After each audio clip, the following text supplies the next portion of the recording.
Muito boa noite, pessoal. Bem-vindos aqui ao canal Pioneiro Oficial. Hoje a gente tem mais uma live. Eu sei que vocês gostam de live.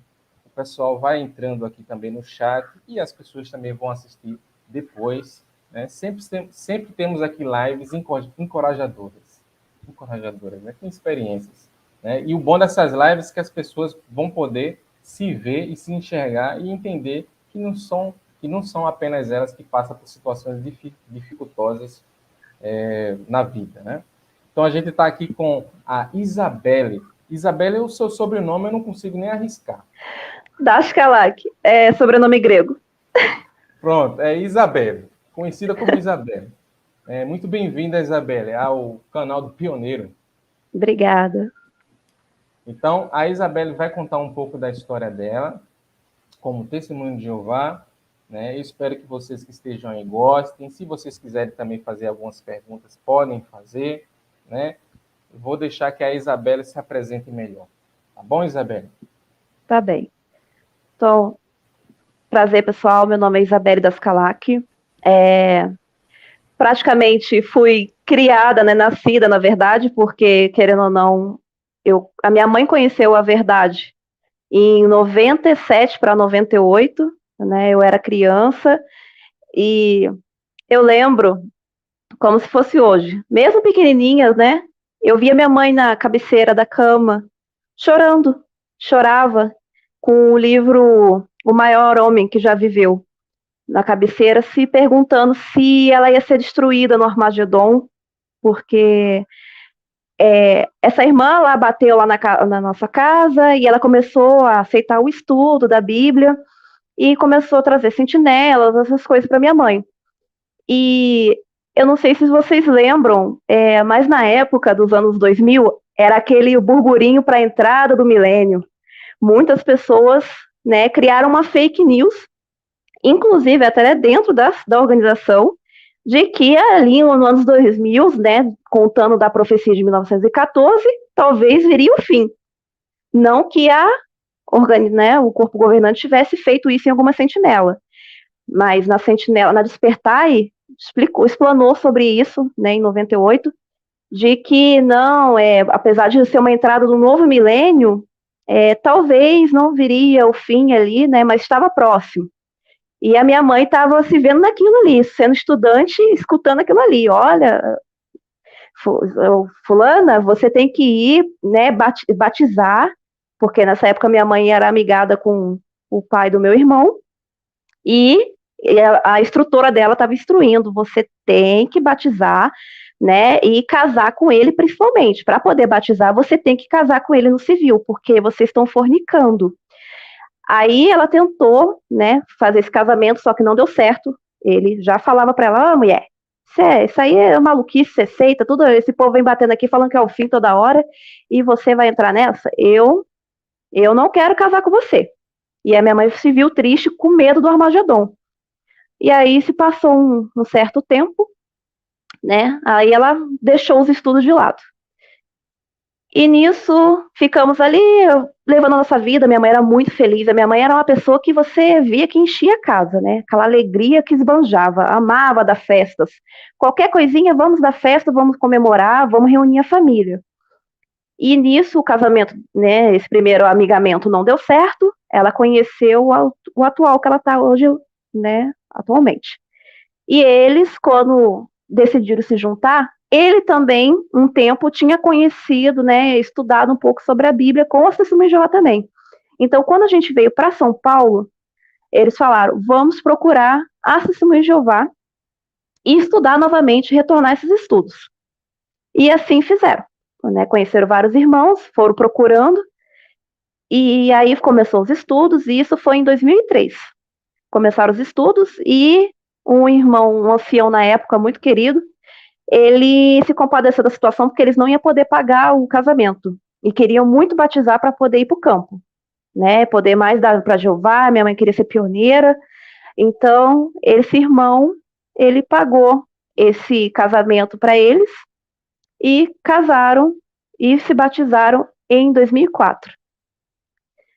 E ali foi, né? Aquela instrução, aquela coisa, eu estudando também, né, desde pequenininha, meu irmãozinho nas histórias bíblicas, e essa foi a nossa jornada dentro da Testemunha de Jeová. Então, começamos oficialmente em 2003 dentro da organização. Tá. Quer fazer alguma pergunta? Posso continuar, Jefferson? Tá mudo, tá mudo. Verdade, esqueci. Então, você já deu um pouco de resumo, né, do contexto histórico, né, de como foi o início. Desde já de nova, você já teve o contato, no caso, a sua família, né, teve o contato, né? E como é que começou com você? Como foi você especificamente? Você falou muito da questão da família, né, e como foi com você essa questão, né, das doutrinas, dos ensinamentos da denominação? Então, inicialmente comecei com histórias bíblicas, com uma irmã pioneira, e ali aquele livro de ilustração para criança é maravilhoso, a gente fica encantado. O meu sonho era estar lá passando a mão nos leões, que eu amo felinos, então já eu criança já me imaginava, mamãe, eu vou para o paraíso, não sei o quê, e Jeová, e já tinha aquela ansiedade de levar os tratados no campo, né? Eu ia sempre com a minha mãe ao campo, e depois, a partir dos 10 anos para 11 anos, começaram a me introduzir no o que realmente a Bíblia ensina, que era o da capinha amarela ainda. Eu estudava esse livro com a minha mãe e mais uma pioneira, que nessa época minha mãe tinha progredido, se tornou pioneira, né, auxiliar por tempo indeterminado, e ela estava dando meu estudo juntamente com uma pioneira amiga dela, muito íntima. E aí começou aquela introdução do batismo. Olha, Isabelle, você sabe que o batismo é um passo muito importante, né, na sua vida, para você progredir e expandir mais na organização de Jeová. Então, vai pensando nisso. Ela sempre perguntava para mim, o que Jeová é para você? Daí eu respondia bem criança, Jeová é meu amigo. Mas sabe que é aquela resposta que você dava tentando imaginar onde está esse amigo? Eu sempre tive isso comigo, mas por medo de desapontar minha mãe, né, desapontar as pessoas.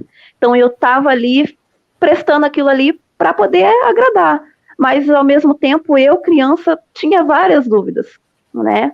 Eu tinha muitas dúvidas e aí perguntava, elas respondiam às vezes algumas por cima, né? Sempre a minha dúvida era, mas a gente vai passar por tudo isso, né? Passar pela destruição, pela perseguição, e de novo vai soltar o diabo, e a gente vai passar por tudo de novo lá no paraíso, né? Destruir tudo que vai reconstruir. Aí ela ficava, olha, e aí gaguejava, porque é uma coisa bem complexa, né? Até hoje eles não conseguem explicar completamente como que é o negócio pós-apocalíptico. Só fala-se muito do apocalipse do Armagedon. Mas e como que vai ser? Se hoje acontece um terremoto para uma cidade se reconstruir com toda a tecnologia que a gente tem hoje, é um sofrimento. Imagina nós, meros peões, levando isso aí, corpo de gente, os corvos comendo, que ela falava que o corvo ia comer o olho de quem era do mundo, que não encontrou a verdade, não aceitou né, Jeová, a organização, vai ser destruído no Armagedon. Eu cresci com isso na minha cabeça. Então, vamos dizer que o medo me guiava. O medo me guiava de ser destruída no Armagedon. Então, aí um belo dia eu saí no campo, inclusive até comentei isso com as pessoas no TikTok, que uma vez eu saí no campo e esse ancião era muito chegado à nossa família, e aí na divisão de irmãos lá, eu acabei sobrando para ficar com esse ancião. Né, as irmãs estavam tudo certinho, combinava de sair junta, quem se entrosava mais, e eu sobrei de lado. Mas aí o seu ancião falou, não, a gente sai junto. Daí começou, né? Então, irmãzinha, e aí, quando que vai tomar o passe do batismo, minha querida? Você é tão... Você tem quantos anos, mais ou menos? Eu tava 11 para fazer 12. 11 para fazer 12 anos, né? Minha mãe era pioneira. Antes de a gente chegar nesse ponto aí da questão do batismo, né? Que no caso foi muito nova. Já você fala a idade, né? Mas antes disso, né? O período da infância, com a questão da escola, com a questão da família que não era testemunha de Jeová, como é que foi essa questão? Que assim, é o período da infância, tem festa de aniversário, tem festinha da escola de lindinho, é de dia das Páscoas, é de sei de quê. Como é que foi esse período? Então, minha mãe sempre ficava no pé. Isabelle, nada de aceitar convite de aniversário da escola. Nada também de festinhas. Ela me instruía que as pessoas da escola eram meus coleguinhas de escola. Fora a escola não existe nada. Pessoas do mundo não é para se ter amizade. Cresci assim. Né? Você não pode ter amizade com as pessoas do mundo, porque eles vão te desencaminhar da verdade. E então aquilo para mim era muito tentador. Já cheguei a pontos de que acontece. Uma vez, né, nessa questão, teve o Halloween, né? E o Halloween, se eu faltasse, tava valendo nota esse Halloween. E tinha projeto cultural, tudo, pessoas que fizeram, né, abóboras de artesanato, essas coisas, então tinha que comparecer e tinha que participar disso.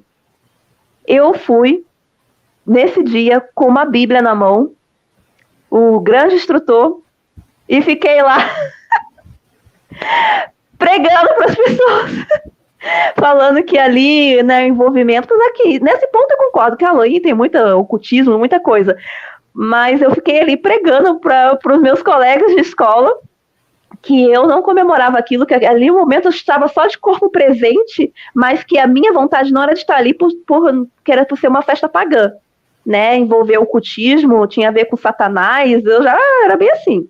Aí eu fiquei assim lá na escola, passando um pouco de vergonha, né, mas em nome de Jeová, em nome da organização, para manter a minha fé, eu fiz isso. E isso, acho que isso, pelo jeito, foi de 10 anos para baixo, eu acho, né? Isso. Porque eu já estava esse negócio do Halloween, eu estava na 6ª série. Aconteceu. Eu tive 10, 11 anos, eu acho. Né? Então, imagine, né, a criança, né, tá todo mundo lá, é bem complicado, eu acho uma coisa muito complicada. E só fazendo um parêntese nisso, né, eu via muitas crianças no Salão do Reino, todo mundo vestido de paletó, né, todo de roupinha, aí as pessoas ficavam falando, que coisa mais linda, né? Sim. Um mini adulto. Isso. Da mesma forma que eu não vejo muito com bons olhos a criança vestida como adulto, né? Uma criança vestindo com paletó parecendo um adulto, eu não vejo muito com bons olhos. Né? A criança é para estar brincando, correndo, e era uma criança toda engessada. Todo mundo falava, esse menino parece tão grande, rapaz. Então eu fico imaginando assim, meu Deus do céu. Eu ficava assim, indignado, né? Porque é uma responsabilidade muito grande para uma criança carregar nas costas, já de pequeno, né? E quantas vezes, Jefferson, assim, eu tinha uma amiguinha do salão que nós crescemos juntas, né? E às vezes, nessa idade, a gente começa já a querer olhar para os menininhos tal, e só imaginar, e de pensar e imaginar. Aí uma vez eu estava no salão com ela, e chegou um irmãozinho novo, visitante, e fomos conversar. Ai, pra quê? O pai dela juntou com o meu padrasto, cascou nós lá no fundo do salão mesmo, falou que ia bater na gente, porque você já não pode ver uma perna de calça que vocês já estão correndo atrás. Era esse tipo de tratamento, era tratamento de choque. Não podia olhar irmãozinho, nada, e eu passei por isso até meus 18 anos. Uhum. Pronto, aí voltando lá para o campo que você estava. Aí já era a questão da pressão, de batismo, já com 10 anos. Então, olha, Isabelle, eu vejo você muito exemplar no Salão do Reino, na escola. Eles me chamavam muito, que parecia a história da menininha que pregou. Faz muito tempo isso, eu nem vou me lembrar, mas me comparavam muito àquela menininha que pregou em nome de Jeová um tempo, e tem até nas histórias bíblicas essa história. E eles falavam que eu parecia muito essa mocinha, porque eu tinha um ardor de falar da verdade e tudo aquilo, e eu sempre fui um bom exemplo na congregação. Meu nome nunca, assim, foi citado em sala B com questão de ficar, de namorico, nunca, porque eu sempre temi, né? Sempre temia ser honesta, ser mais íntegra possível na palavra de Jeová, na verdade. E eu vivia nesse dilema até esse campo e ele ficar na minha cabeça, olha, seria ideal você batizar, porque daí você vai ampliar dentro da organização, Isabelle. Pensa, olha, pioneira, você pode se tornar até uma esposa de viajante. Meu sonho era ser, quando eu via aqueles vídeos de Betel, eu queria ser aquelas pessoas que ia para Betel e recebia designação para países de pequenos lugares que a pregação não tinha chegado, e o meu sonho era ir para o Japão. Então eu estava até aprendendo japonês, tudo, porque meu sonho era ir para o Japão, talvez com meu marido, e pioneira especial, tudo isso, é meu sonho. E depois dessa conversa com esse ancião, daí eu cheguei na minha mãe e falei, mãe, eu quero me batizar. Daí ela, sério, filha? Ai, menino, que lindo, ai, meu Deus, a Jeová, que bom. Ai, então vamos começar a colocar você para instruir, para você passar né, porque a gente tem uma entrevista, né? Eu nem me lembro o nome do livro, que era um livrinho verde, né? Estudei organizados, aquelas perguntas, né? Fui estudando ali, treinando para responder impecavelmente para os 2 anciãos que ia fazer minha reunião, né? Então, eu fui aquele treinamento todinho ali para poder responder as perguntas corretamente, para não ter erro, para eles não anularem meu batismo. E minha mãe pediu, que assim, até então, era para eu estar batizado com 11 anos, mas porque teve uma onda, assim, ó, na minha congregação batizaram-se 7 jovens de uma vez, que é aquele negócio, foi a onda. A galera, vamos, então vamos. Aí minha mãe falou, não, eu acho que esse momento não é certo para você, vamos esperar mais um pouco. Aí passou-se, quando eu completei, né, 12 anos, que eu sempre completo no começo do ano, chegou um congresso, aí eu fiz a entrevista antes com 2 irmãos que era chegada da nossa família também, 12 ancião. Eles, Isabelle, você está aprovada para o batismo, parabéns, né? Seja bem-vinda, você agora é uma serva de Jeová, uma testemunha dele. Aí aquela emoção, aí chora.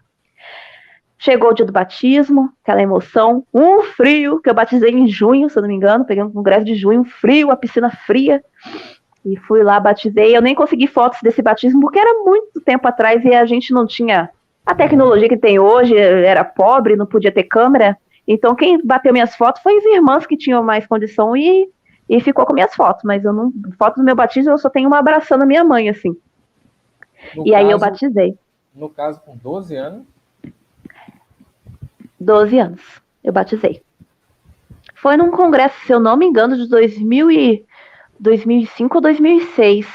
Foi isso mesmo, eu só não marquei a data, porque era na minha Bíblia antiga, aquela Bíblia da capa vinho, e eu tava tudo marcado, o congresso, o cântico. O cântico foi aquele, eis-me aqui, envia-me. Esse foi o cântico do meu batismo. E aquela emoção tomou de conta, a gente chora muito, né? Muito emocionante mesmo, né? A gente se entregar ao batismo, mas eu me tremia sem noção nenhuma. Sabe? Sério, a gente vê realmente que a gente não tinha noção nenhuma do o que você imaginava? O que você imaginava que era aquilo ali, o batismo? Ah, pronto, o batismo tô salva. Porque é o que é inculcado. Se você não tá se você tá na organização de Jeová, você não progride ao batismo, não vai adiantar nada. É isso que eu escutava, né? Eu escutei muito isso das minhas instrutoras, que o batismo é o ponto-chave porque só os batizados, né? Como o passo de Jesus tomou o batismo, nós cristãos temos que tomar o passo do batismo. Então, o meu medo. Desculpa, pode falar. Não, tudo bem. Agora, com 12 anos, né? Isso já começou antes, né? Com 11, né? Agora, com 12 anos, você entendia a questão do sangue, né? Porque era errado, né? Você acha que uma criança de 12 anos, né, se fosse internada, ia dizer ao médico, não, é pecado, é errado, então talvez fração eu possa aceitar, isso aqui eu posso aceitar, isso aqui não posso. 12 anos, uma criança tem noção do que é isso? Não, eu tinha meu cartão de diretrizes, porque minha mãe preenchia, né, era um cartãozinho azul para as crianças, né, e eu tinha esse cartãozinho que eu andava na minha carteirinha, tanto da escola, tudo, se acontecesse algum acidente, e era instruída aquilo, olha, Isabelle, você vai chegar lá, se a mãe não tiver tempo, você estiver consciente, você fala que não é para botar sangue em você, é isso que é para falar, porque se você aceitar sangue, minha filha, você vai ser destruído, porque Jeová não aprova isso. Não pode aceitar. É o que eu escutava. E a gente é papagaio, né? A gente é seguidor de alguém. Então, eu segui os passos dos adultos. Se os adultos falam que não pode aquilo, então não pode. Entendeu? Agora, o pessoal que está assistindo, que vai assistir a live, pare e pense, né? Uma criança de 12 anos, ou até menos, né? Porque Isabelle se batizou com 12 anos, né? Mas lá no próprio TikTok mesmo, muitas pessoas relatam até menos. 9, 10. Eu mesmo já vi uma criança de 9 anos se batizar. Na minha congregação aqui, com 8. Então, imagina, eu fico tentando parar para pensar, né? Porque se critica a Igreja Católica, porque faz batismo de bebê. Cara, bebê não tem muita noção do que está acontecendo, né? Mas uma criança de 8 anos, 9, 10, 12 anos, a noção é muito pouca. A diferença é que o bebê, ele não vai falar. Ele não vai dizer o sim quando levantar lá, e não vai. Né? Agora, a criança diz. Só que a criança não tem consciência dessas coisas. Por exemplo, Isabela, 12 anos. Você conhecia alguma outra denominação? Não. Não conhecia outra denominação. Né? Então, não tinha nada para poder comparar. Né? Uma criança é muito fácil ser, entre aspas não, sem aspas, é muito fácil de enganar uma criança. Muito fácil. Né? Então, você pega uma criança, né, e batiza. Aí essa criança cresce, já está batizada, né? O que diziam para você se batizar? O que eles falavam para você? O que eles tentavam te convencer a batismo? O que eles diziam? Então foi esse ponto que eu falei. O batismo era um passo para se ampliar dentro da organização, né, poder fazer parte da escola do Ministério Teocrático, né, na época se falava assim, e por causa do Armagedon, porque sempre escutamos discursos super rigorosos sobre o Armagedon, que se você não se arrepender, se você não estiver dentro da organização, dentro da verdade, né, um servo leal de Jeová, você vai ser destruído. Porque Jeová, ele está dando essa chance nesse curto período de tempo para Satanás e para as pessoas se decidirem. Então, se você não se decide e vir o Armagedon, você é destruído. Então, eu como criança na época, eu posso dizer, eu me batizei para agradar a minha família, para agradar aquele ancião, para agradar minhas instrutoras e com medo de morrer. É um medo, o medo move. Infelizmente foi a verdade, é isso aí. O medo do Armagedon. Agora, hoje, Isabela, você acredita que foi um caminho certo? Você acha que uma criança tem a consciência do que está fazendo pelo que você passou? Não. Eu falo por experiência própria. Quando eu falo assim, a minha mãe fala, eu falo às vezes, comento com a minha mãe, eu me arrependi. Ela fala, mas não fala isso, filha, não é arrependimento. Que apesar de tudo, mesmo a nossa situação, né, a situação dela lá, ela também não vai mais, mas ela ainda tem aquela coisa fiel na organização, porque ela fala, eu já fui de tudo, filha. Você não acompanhou a mãe, mas a mãe já foi de tudo. E ali é o único lugar que prega a verdade para mim, mesmo não querendo estar lá mais. Eu já não levo para esse lado. Eu não sinto. Eu falei, mãe, desde que eu entrei lá, eu era papagaio copiador. Você vai ser isso porque fulaninha ia ser assim, você ia se agradar que eu fosse assim, e eu fui indo nesse barco. Não sabia o que realmente eu queria para mim, o que eu estava fazendo. Eu estava uma criança, às vezes, muitas vezes infeliz, porque não podia nada. Era um quartel-general, dentro da minha casa virou-se um quartel-general. Meu padrasto, uma pessoa que totalmente surtou, não podia nada, porque ele virou servo ministerial, e se eu cometesse qualquer coisa, mancharia ele. Você não me manche. Eu escutava isso, você não me manche aqui para eu não perder meu cargo. As coisas são movidas por cargos. Então, eu era uma criança pressionada a andar na linha.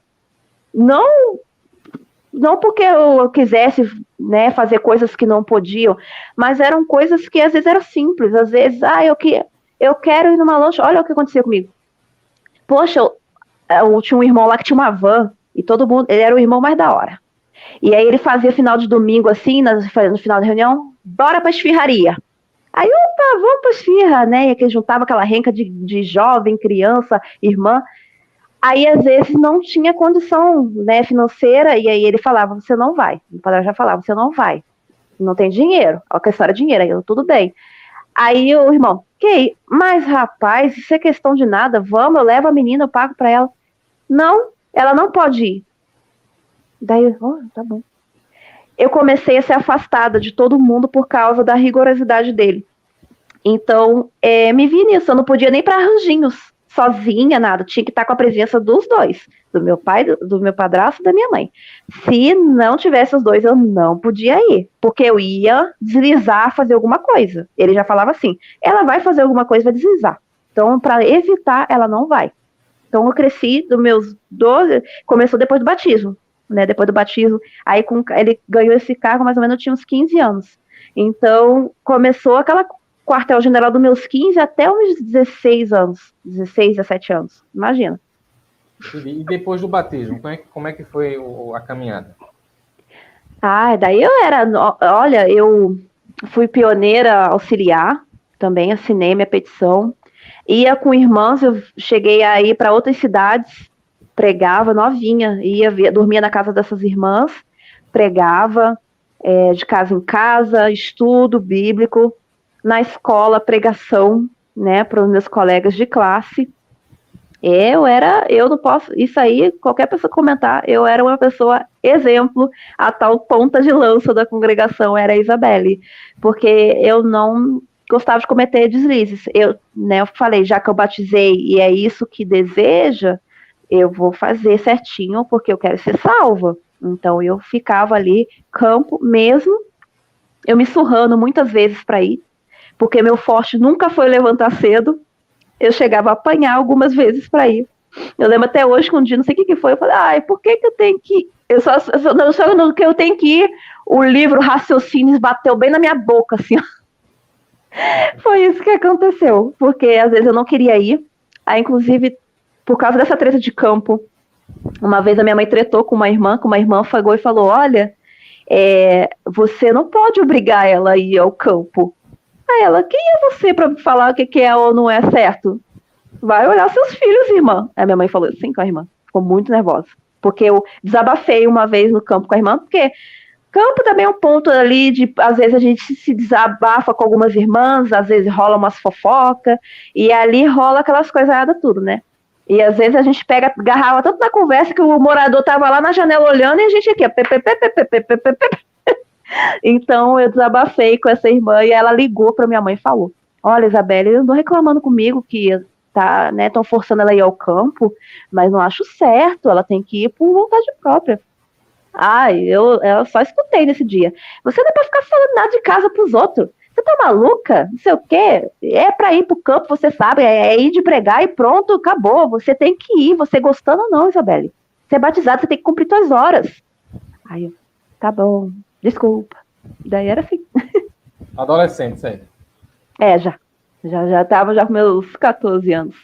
14, 15 anos.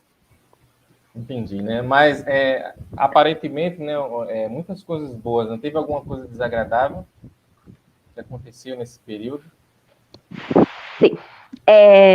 Aí vamos rebobinar a fita. Essa irmã que dava meu estudo junto com a minha mãe, o que acontece? A nossa família passou por um tempo de dificuldade. Morávamos numa casa na roça, alugado de um casal de irmão que morava em outra cidade, só que eles requeriram essa casa.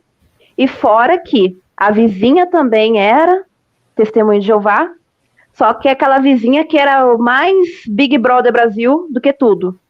E um dia ela implicou e levou um relato aos anciãos que a minha família estaria invadindo um terreno ao lado que era da casa que era alugada dos parentes dela. Somente porque o meu padrasto plantou uns milho e uns gilós lá, e ela levou esse caso a 2 anciãos, que um ancião em X viria perseguir a minha família. Depois, mais pra frente, vocês vão entender dessa questão do ancião. Aí nisso, minha mãe, né, nessa conturbação, sendo estudante ainda, né, indo para o campo, tudo, ainda sendo estudante, batizada, porque depois do batismo ainda dá uns estudos e tal, para instruir mais. E ela pegou e decidiu sair dessa casa, só que para onde a gente ia sem poder pagar nada? Porque na época, o corte de cabelo deles era R$ 3. E o aluguel já era R$ 100. Então, nisso, esse casal de servo ministerial com a irmã pioneira auxiliar, que era minha instrutora, se comoveu com a situação e falou: olha, a nossa casa lá no tal lugar é muito grande, é na roça também, e vocês podem morar em cima. Só que assim, olha, a casa está construindo, então a escada da casa passa por dentro de casa e sai no meu quarto. Mas eu vou botar uma cortina lá, não nada impede vocês, entendeu? Que vocês trabalham o dia todo, só vai vir para dormir mesmo, não vai me incomodar. E aquela situação não tinha para onde ir, então aceitou a situação. Vamos para casa desses irmãos, morar lá. Era uma casa bem grande em cima e a casa deles era embaixo. Mas tudo passava por dentro da casa. E fomos morar nessa casa.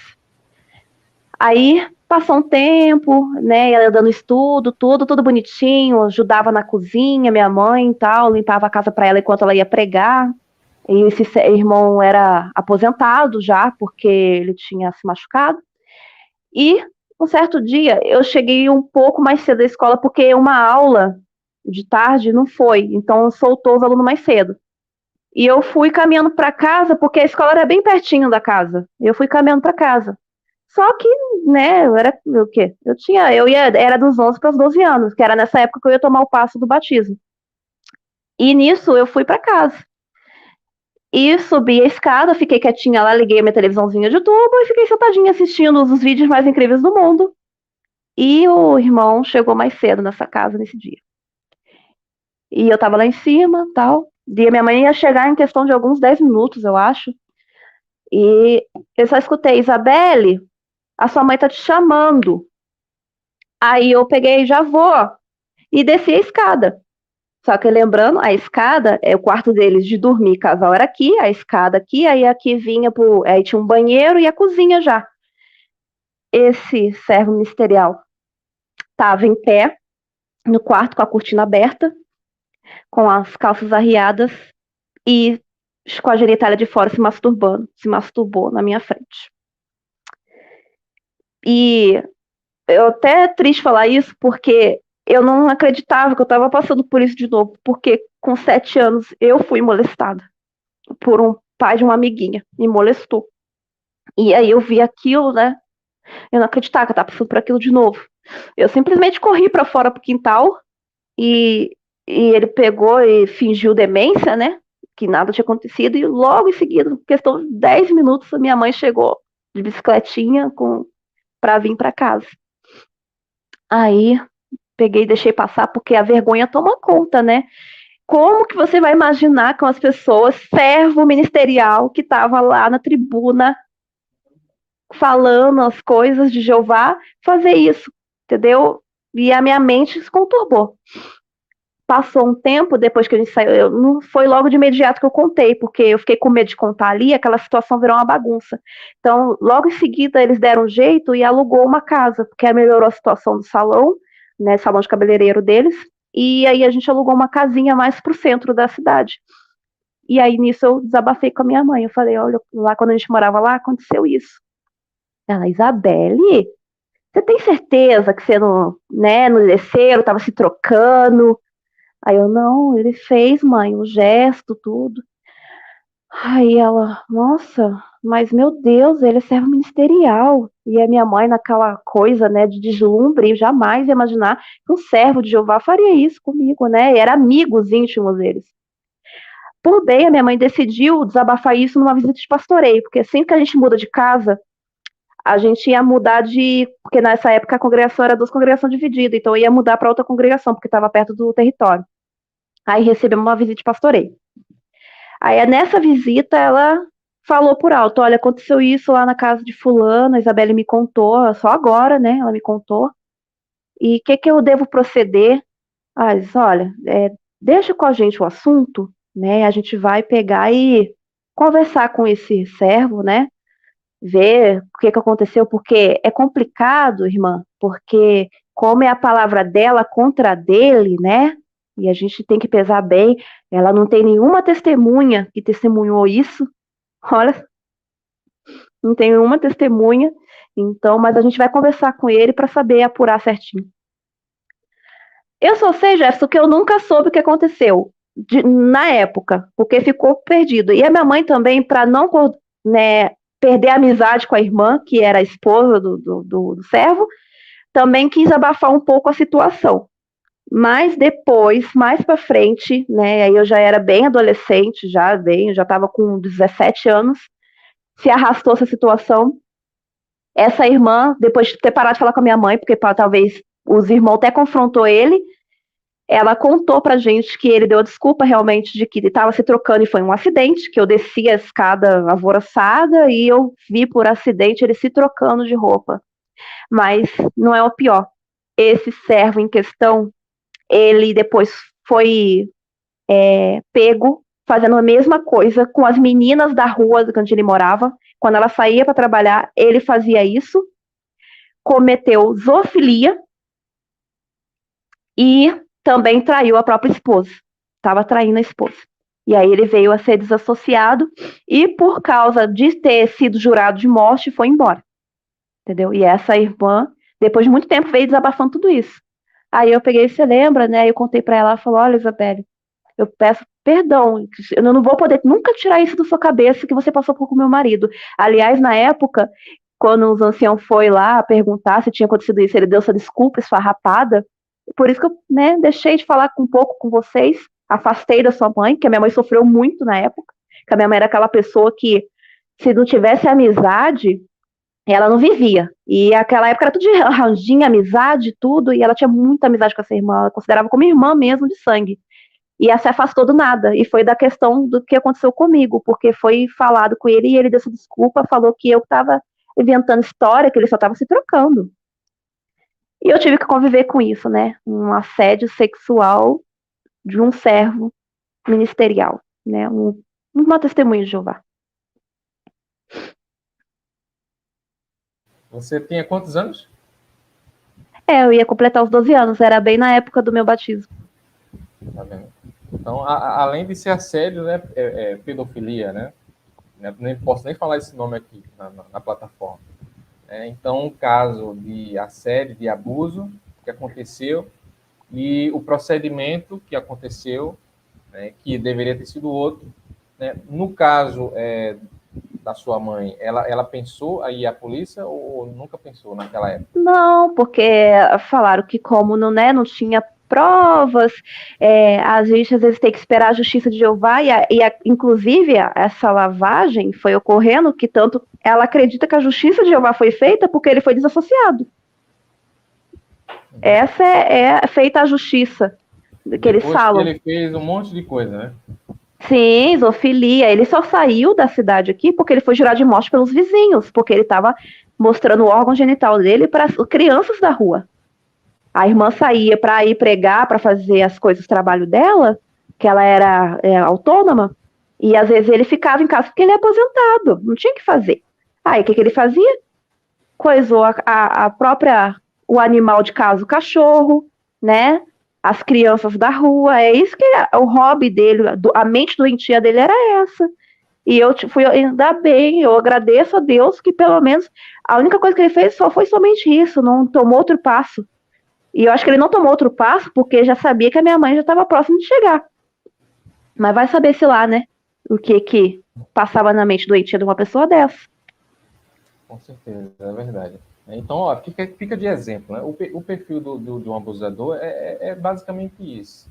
Se aconteceu uma vez, provavelmente vai acontecer outras vezes com outras pessoas, ou se não já aconteceu, né? E o procedimento que foi tomado pela organização, o que você achou? Horrível, né? O certo era pegar, no momento que foi falado nisso numa visita de pastoreio, já ter pegado e tomado, né, além da conversa, da desassociação imediata ali, né, porque eu sou uma criança que estou falando a verdade. Eu jamais ia inventar uma história dessa.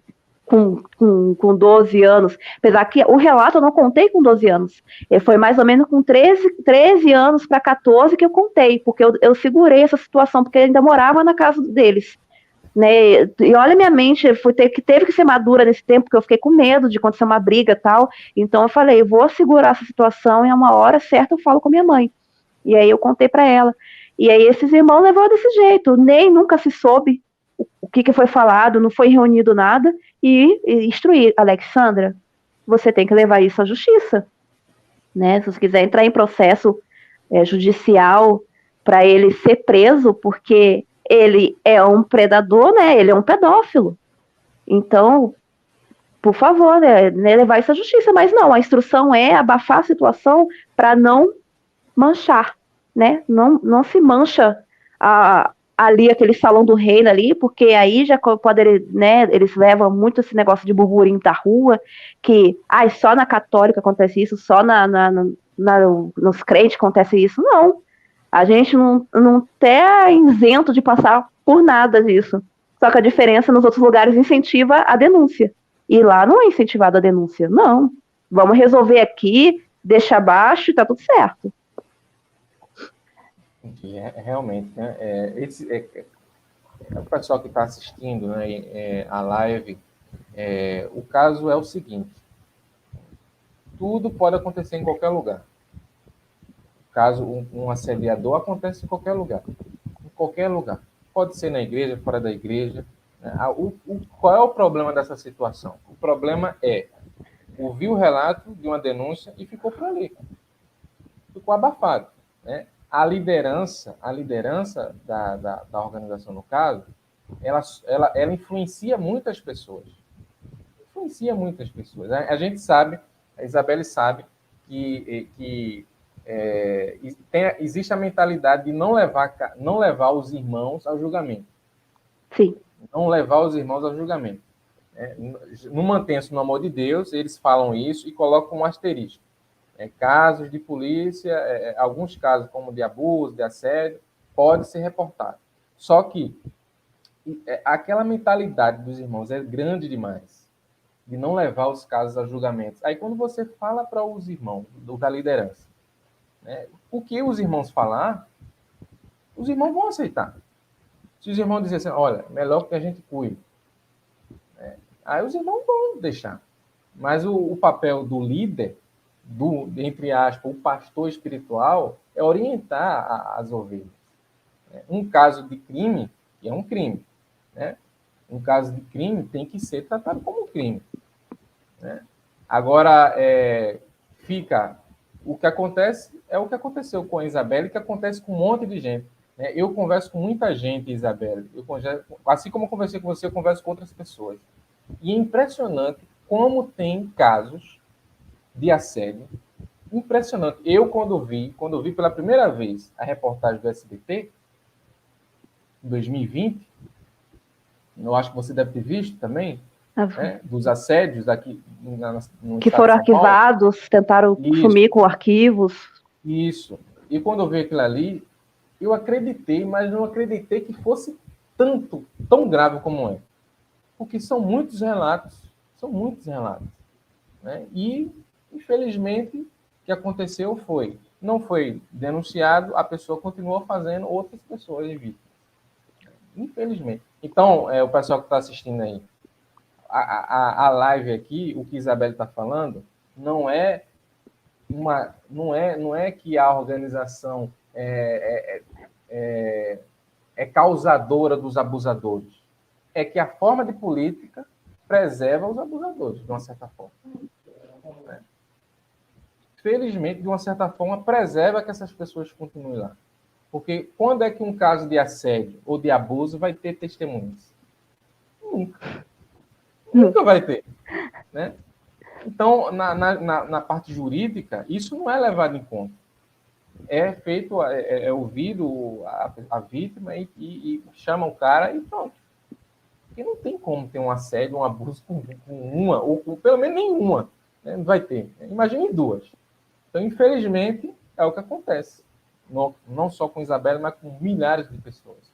Então, a política da organização, que tem mudado, depois de tanto escândalo que eles tentam abafar, tanto escândalo eles tentam abafar, e os irmãos, quando vê, se assustam, ficam, ah, meu Deus do céu, isso não acontece, isso é mentira dos apóstolos, são opositores. Mas quando a gente conversa com uma pessoa, escuta outra, escuta outra, escuta outra, escuta outra, são milhares de gente que passa por isso. E, infelizmente, com uma política dessa, de só fazer alguma coisa com 2 testemunhas e abafar para não expor a organização, pessoas estão sofrendo. Pessoas estão sofrendo. Não é isso, Isabela?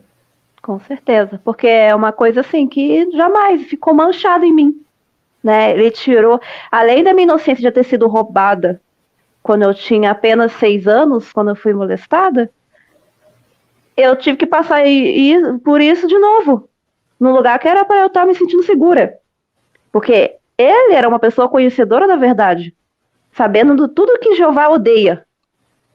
Era para acontecer? Não era. Se ali é um local espiritual, a verdade era o mínimo do mínimo que isso era para acontecer. Porque todo mundo é instruído da mesma forma.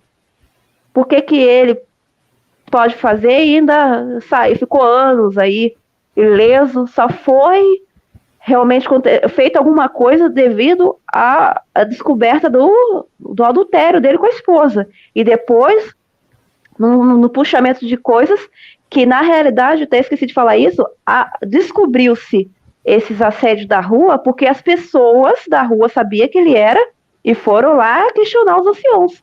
Vocês vão fazer o que com esse cara aí? Ele mostrou o negócio pra minha filha. Vocês vão fazer o quê? Vocês vão esperar eu matar ele? Aí ele teve que ir embora. Ficou jurado de morte pelas pessoas da rua. E é isso que acontece. Aí só foi uma desassociação. A justiça foi feita. A justiça não foi feita, né? Que era para estar preso. O cara fugiu para outro lugar e pode fazer a mesma coisa nesse lugar, que é um lugar que ele foi, que é bem mais fácil dele fazer. Não vou citar a cidade, mas é um lugar que é terra de sem lei. E então, a gente sabe que quando um abusador vai para a prisão, não é vida fácil para ele lá, não. Porque nem os bandidos aceitam esse tipo de crime. Não aceita. Entendeu? Nem os bandidos aceitam esse tipo de crime. Mas a política, infelizmente, que a organização está adotando, apesar que está mudando, estão mudando, né? Inclusive, por exemplo, a orientação atual dos anciãos é que quando vier algum caso de abuso, sugerir para os membros denunciar. Né? Então, antes era abafar. Não, a gente resolve. Então, ou senão, deixa nas mãos de Jeová. Que é a mesma coisa que nada, felizmente, né? Então, após esse caso aí, teve alguma outra situação? Aqui tem umas fotos aqui que eu vou compartilhar para vocês verem, né, da época. Deixa eu colocar aqui. Eita.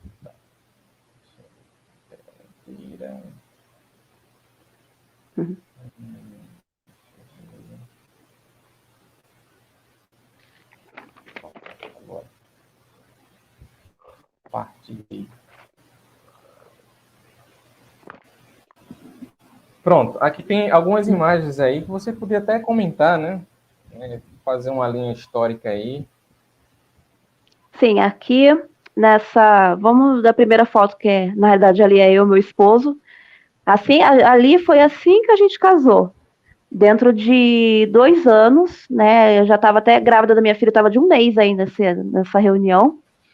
E a gente estava bem firme, né? Na verdade, eram feitas partes, tudo. Apesar de estar passando várias conturbações dentro do salão, que aí começou as tais perseguições dentro do salão, vindo de anciãos, vindo de alguns irmãos, porque eu comecei a me questionar a partir desse momento que eu fiquei grávida. Porque aconteceu um caso em específico, minha mãe é cabeleireira e algumas irmãs faziam serviço com ela para pagar de pouquinho. E chegou uma irmã, veio de fora, e ela pegou, viu, faz o cabelo da minha filha aí, eu vou pagando a irmã de pouquinho, né? Você sabe que tá tão difícil tudo, né, minha irmã? Aí minha mãe fez e nesse dia eu ajudei. Fizemos uma simples hidratação no cabelo da filha dessa irmã. E passou-se uns dias, a minha mãe no salão já estava sabendo que o nome dela estava rodado na situação inteira. Inclusive até o meu. Aí eu, meu Deus, o que aconteceu? Então, estão falando, a irmã fulana falou que você e a sua mãe derrubou o cabelo da filha dela com produto. Aí eu, o quê? Como assim? Aí fomos questionar essa irmã na casa dela, né? O que tinha acontecido no cabelo? Minha mãe abriu o cabelo da menina na específico, ela falou, mas o que eu fiz foi uma simples hidratação, creme e hidratação, não tem produto químico. E, aliás, o único produto químico que derruba cabelo seria um alisamento, uma ONE, e eu não fiz isso na sua filha. Não que você vai pagar, que você fez, você e sua filha, não sei o quê.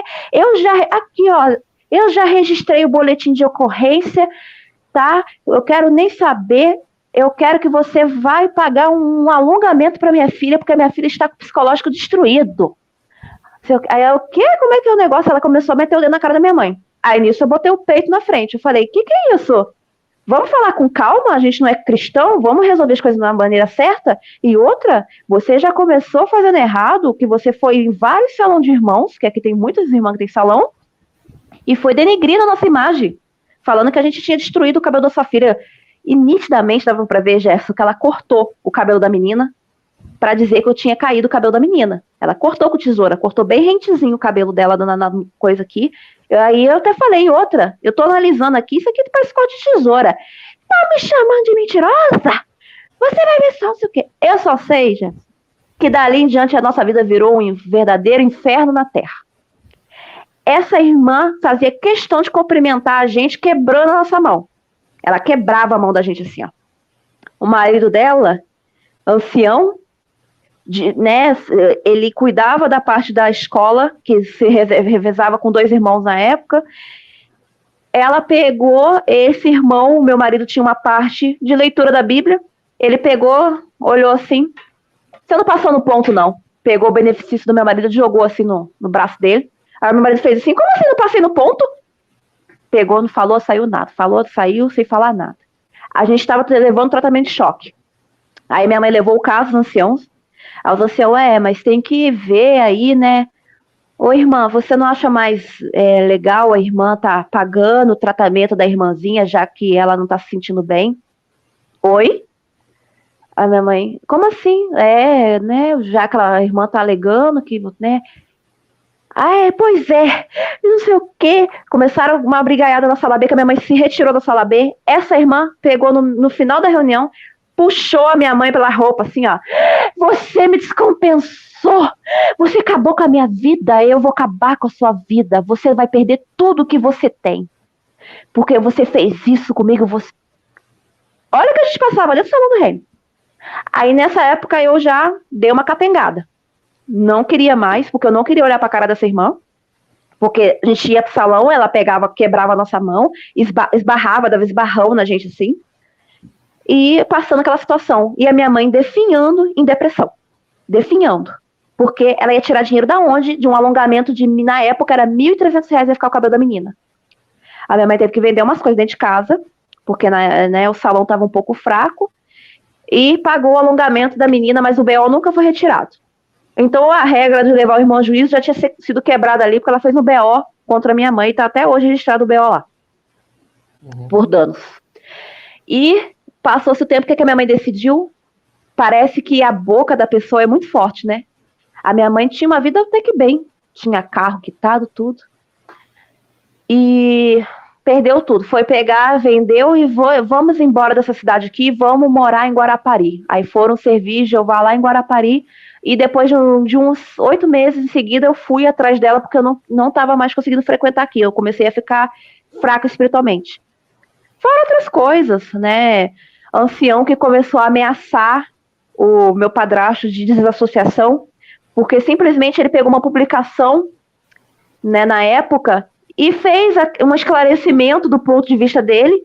Uma carta foi enviada para Betel, falando que o Zacarias era apóstata. Aí ficou aquele climão em casa, e esse irmão perseguindo a gente, né? Olha, ele é apóstata, ele pegou uma publicação do corpo governante e começou a apoiar as teses dele. Da onde que ele tirou isso, não sei o quê, e ficou... Aí a nossa família começou a ser abafada de arranjinhos, de ser chamada para para revisita e começaram ali a isolar a gente. E foi isso que foi ocorrendo.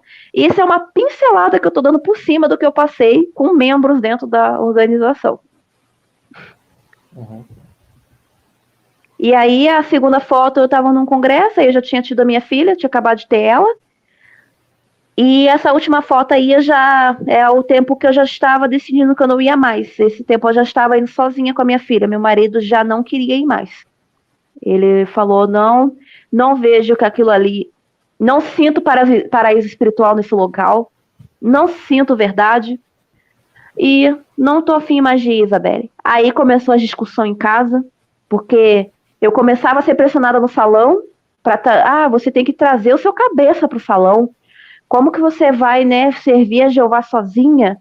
E aquelas irmãs mais das antigas que tem esse negócio, né? E eu falei, mas irmã, ele não quer vir. Ah, mas traz ele amarrado, irmã. Que isso? Poxa, você sozinha com a menina vindo a pé? Aí eu, tá bom, eu vou tentar. E foi isso. Passei por isso aí até o tempo que eu cansei. Depois de tanto discutir, eu ver que estava acabando a paz na minha casa, eu decidi não ir mais também. Entendi. Mas ó, vê quanta pressão, né? Quanta pressão que é. Quanta pressão que é. Demais, né? Muita pressão. E a gente vê muitos irmãos com problemas psicológicos, depressão, ansiedade, porque o relato que a Isabelle traz é de muitos problemas, certo? Só que o que acontece?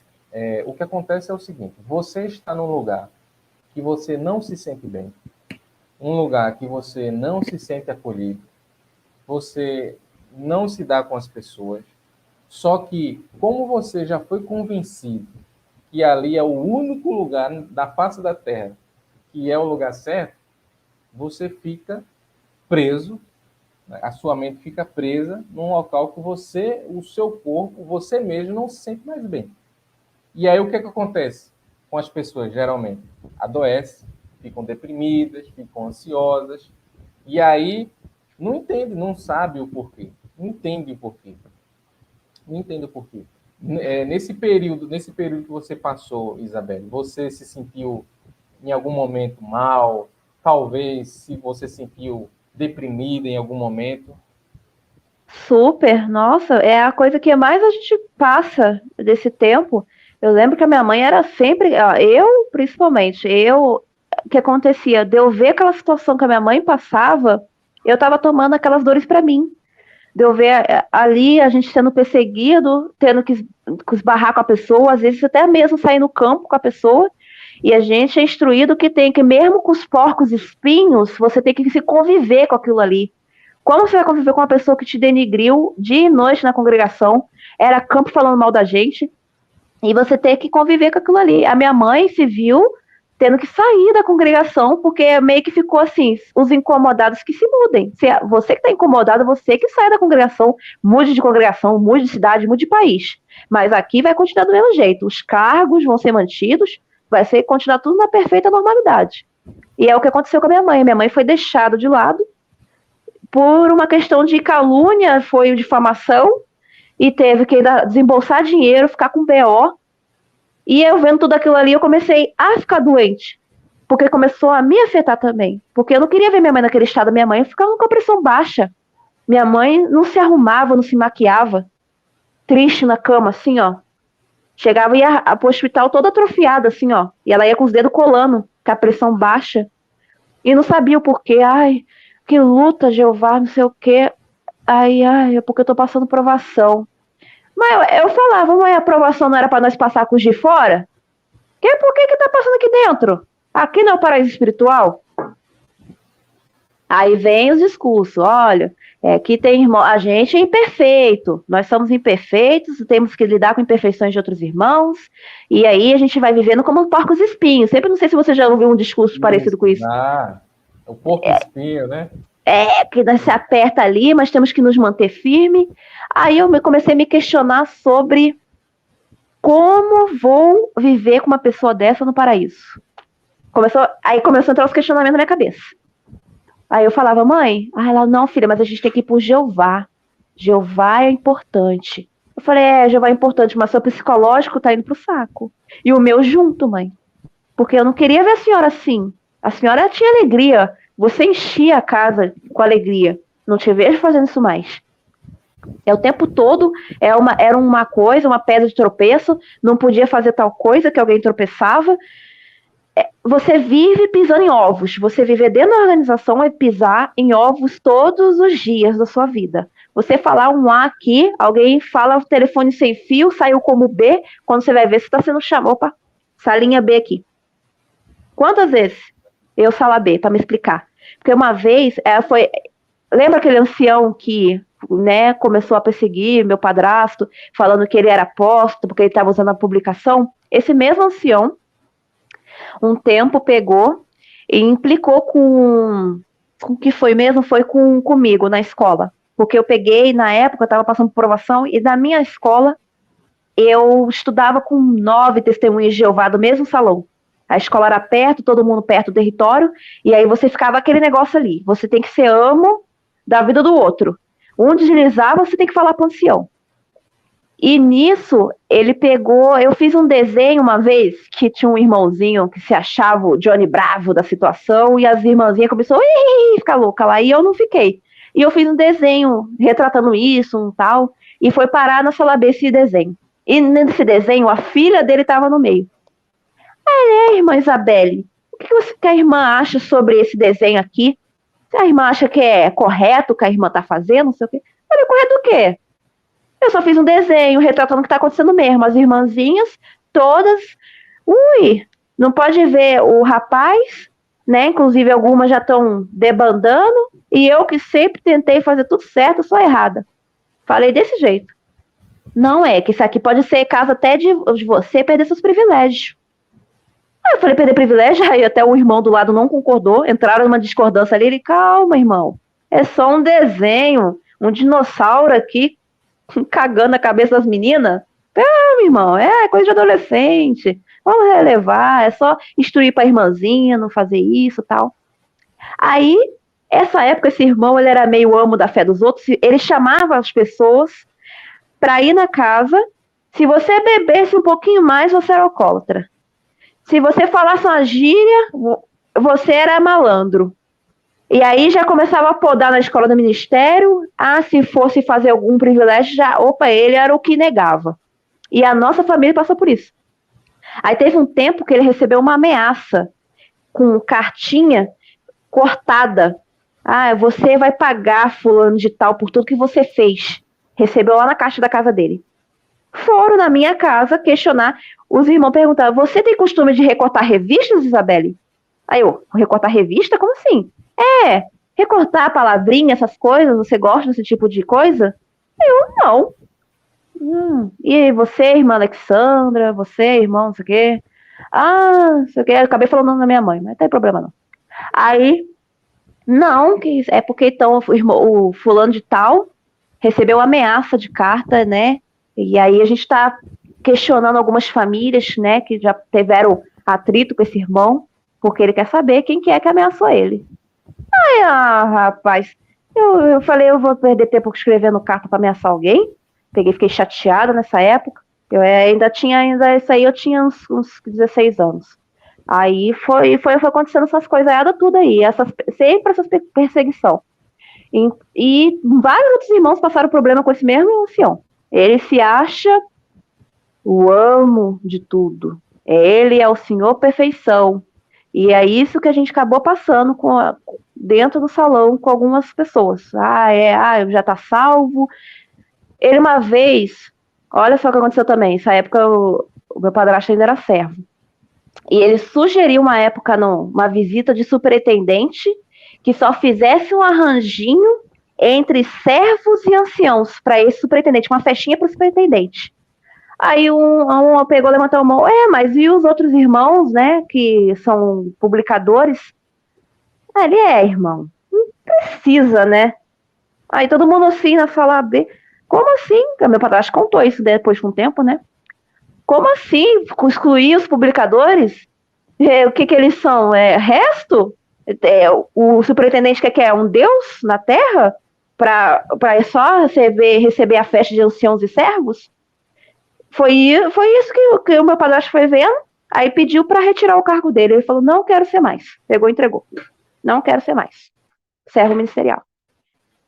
E aí foi passado isso da minha...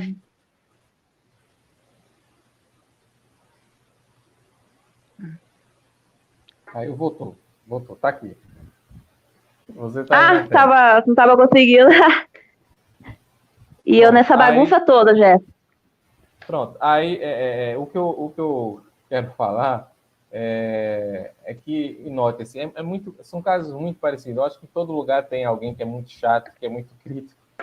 Todo mundo tem esse lugar. Agora, eu fico imaginando, por isso que existe tantas pessoas com problemas, tomando medicamento, depressivo, porque é uma pressão muito grande. São muitas coisas nas costas.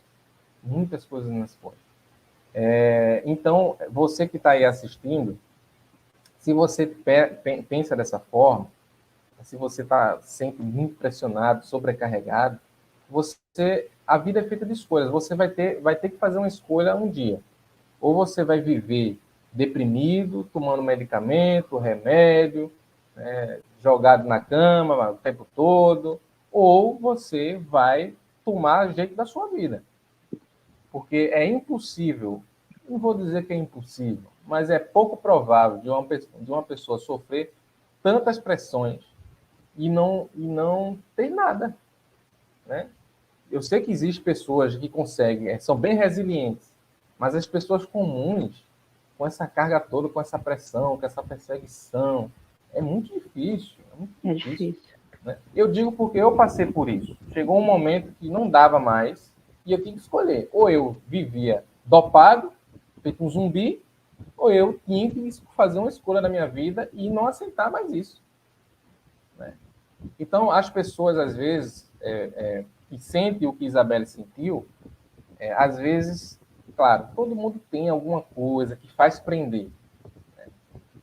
Às vezes é o medo, porque a gente sabe que existe uma chantagem emocional com a família, se caso você sair, nem precisa nem ser desassociado, só ficar inativo. Uhum. Então, você fica escanteado. Então, é uma chantagem muito, muito difícil. Mas um dia você vai ter que fazer essa escolha. Ou você vai viver de remédio para a vida toda, dopado, sem viver, só sobrevivendo, ou você vai ter que ter coragem e dizer, não quero isso mais para a minha vida. Não quero mais isso para a minha vida. Então, depois dessas pressões, dessas coisas que você sofreu, que você passou, que eu sei que deve ter ainda muito mais coisas. É uma pincelada por cima. Aí, no caso, você até citou, né, na última foto que você foi para o Congresso, já com sua filha, você já estava no processo de não ir mais. Como é que foi esses últimos caminhadas dentro da organização? Então, começou, ali nesse momento, já estava capenga, como é que fala? Capenga e xoxa. E aí pegava, entregava, às vezes, 4 horas de campo, aí mudava de cidade, porque eu sou meio cigana, daí eu mudava para outra cidade, e aí lá tentava naquela congregação, mas aí eu não me sentia bem de novo, não sentia alegria, fazia um serviço pro forma. Então, eu sempre ia de vez em quando, e uma vez até escutamos, eu e meu esposo, que nós íamos apenas em ocasiões especiais. Então, estava nessa situação. Estávamos indo apenas em ocasiões especiais. Comemoração, né, da celebração, assembleia, congresso, às vezes uma visita do superintendente, e a gente estava indo para poder comparecer. Mas reuniões assiduamente, todo dia, campo, como eu era antes, não. Eu estava bem já. Isso começou em 2018. As capengações minhas começou em 2018. Minha filha nasceu em 2015. Aí, em 2016, eu ainda estava bem firminha ali, que ela estava bebezinha, que eu estava com a minha mãe. Aí, depois que eu comecei a mudar de cidade uma para outra, eu comecei a ficar capenguinha mesmo, porque não estava me sentindo mais bem, não me sentia feliz, não me sentia acolhida, não me sentia entendida.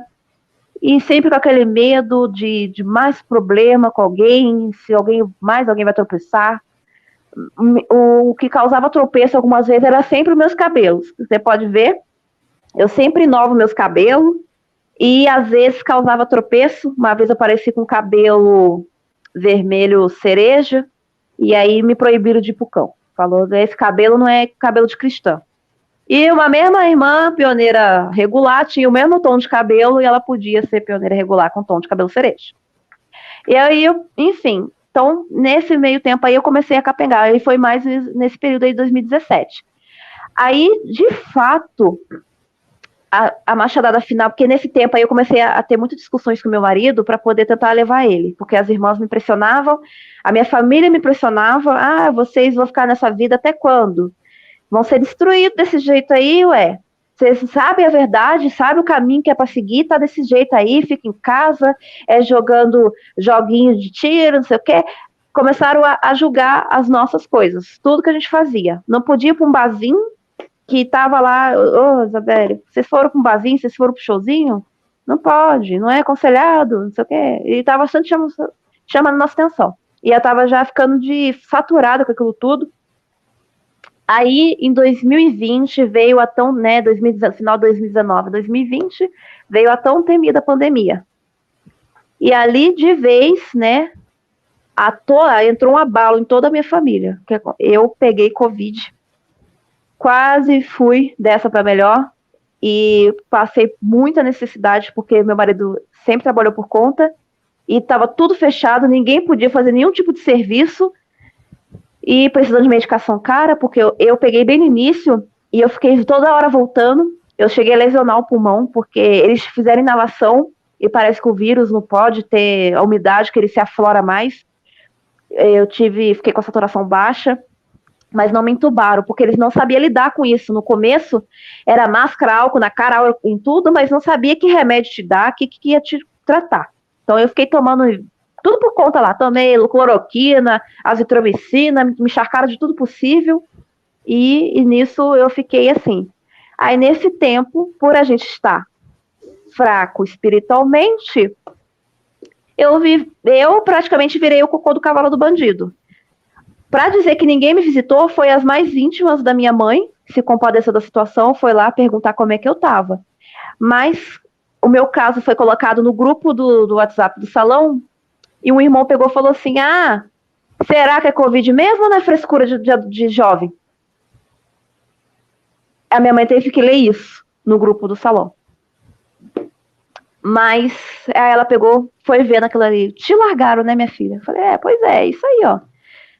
Eu já estava um pouco melhor, né? E ninguém se ofereceu para perguntar se, fulana, você quer um remédio, quer ajuda para remédio, quer ajuda para comida, alguma coisa?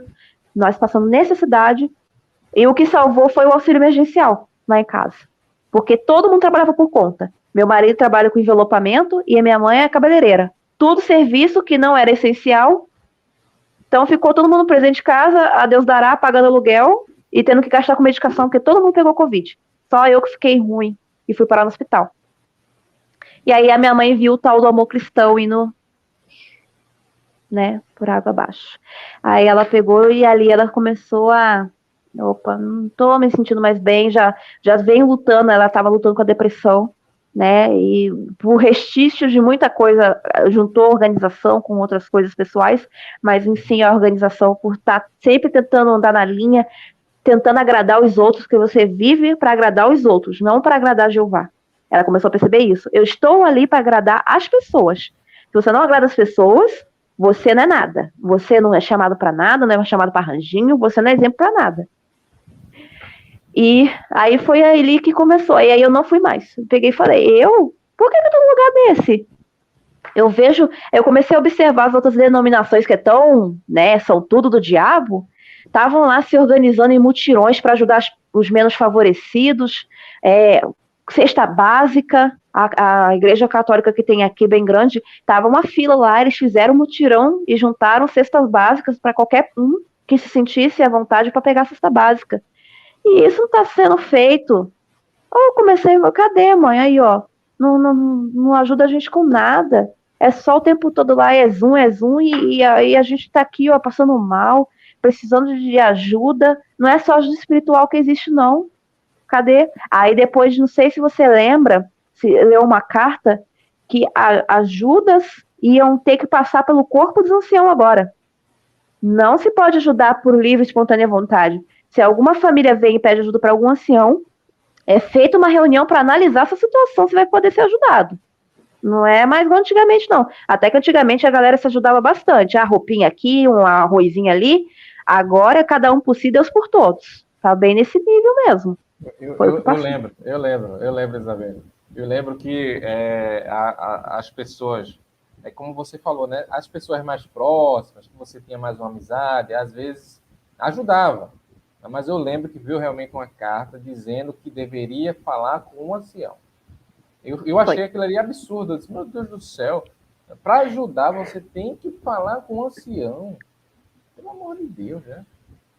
A gente não é uma organização, nós somos, né, somos as ovelhas, a gente não tem que se unir, as ovelhas se ajudam, não é uma chutando a outra, e uma ovelha dominante pega, toma a decisão pelas outras.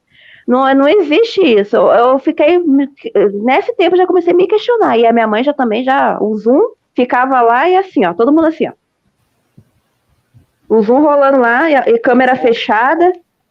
Isabelle, teve uma situação na minha reunião, que eu ainda estava nessa época, né, que eu achei absurdo.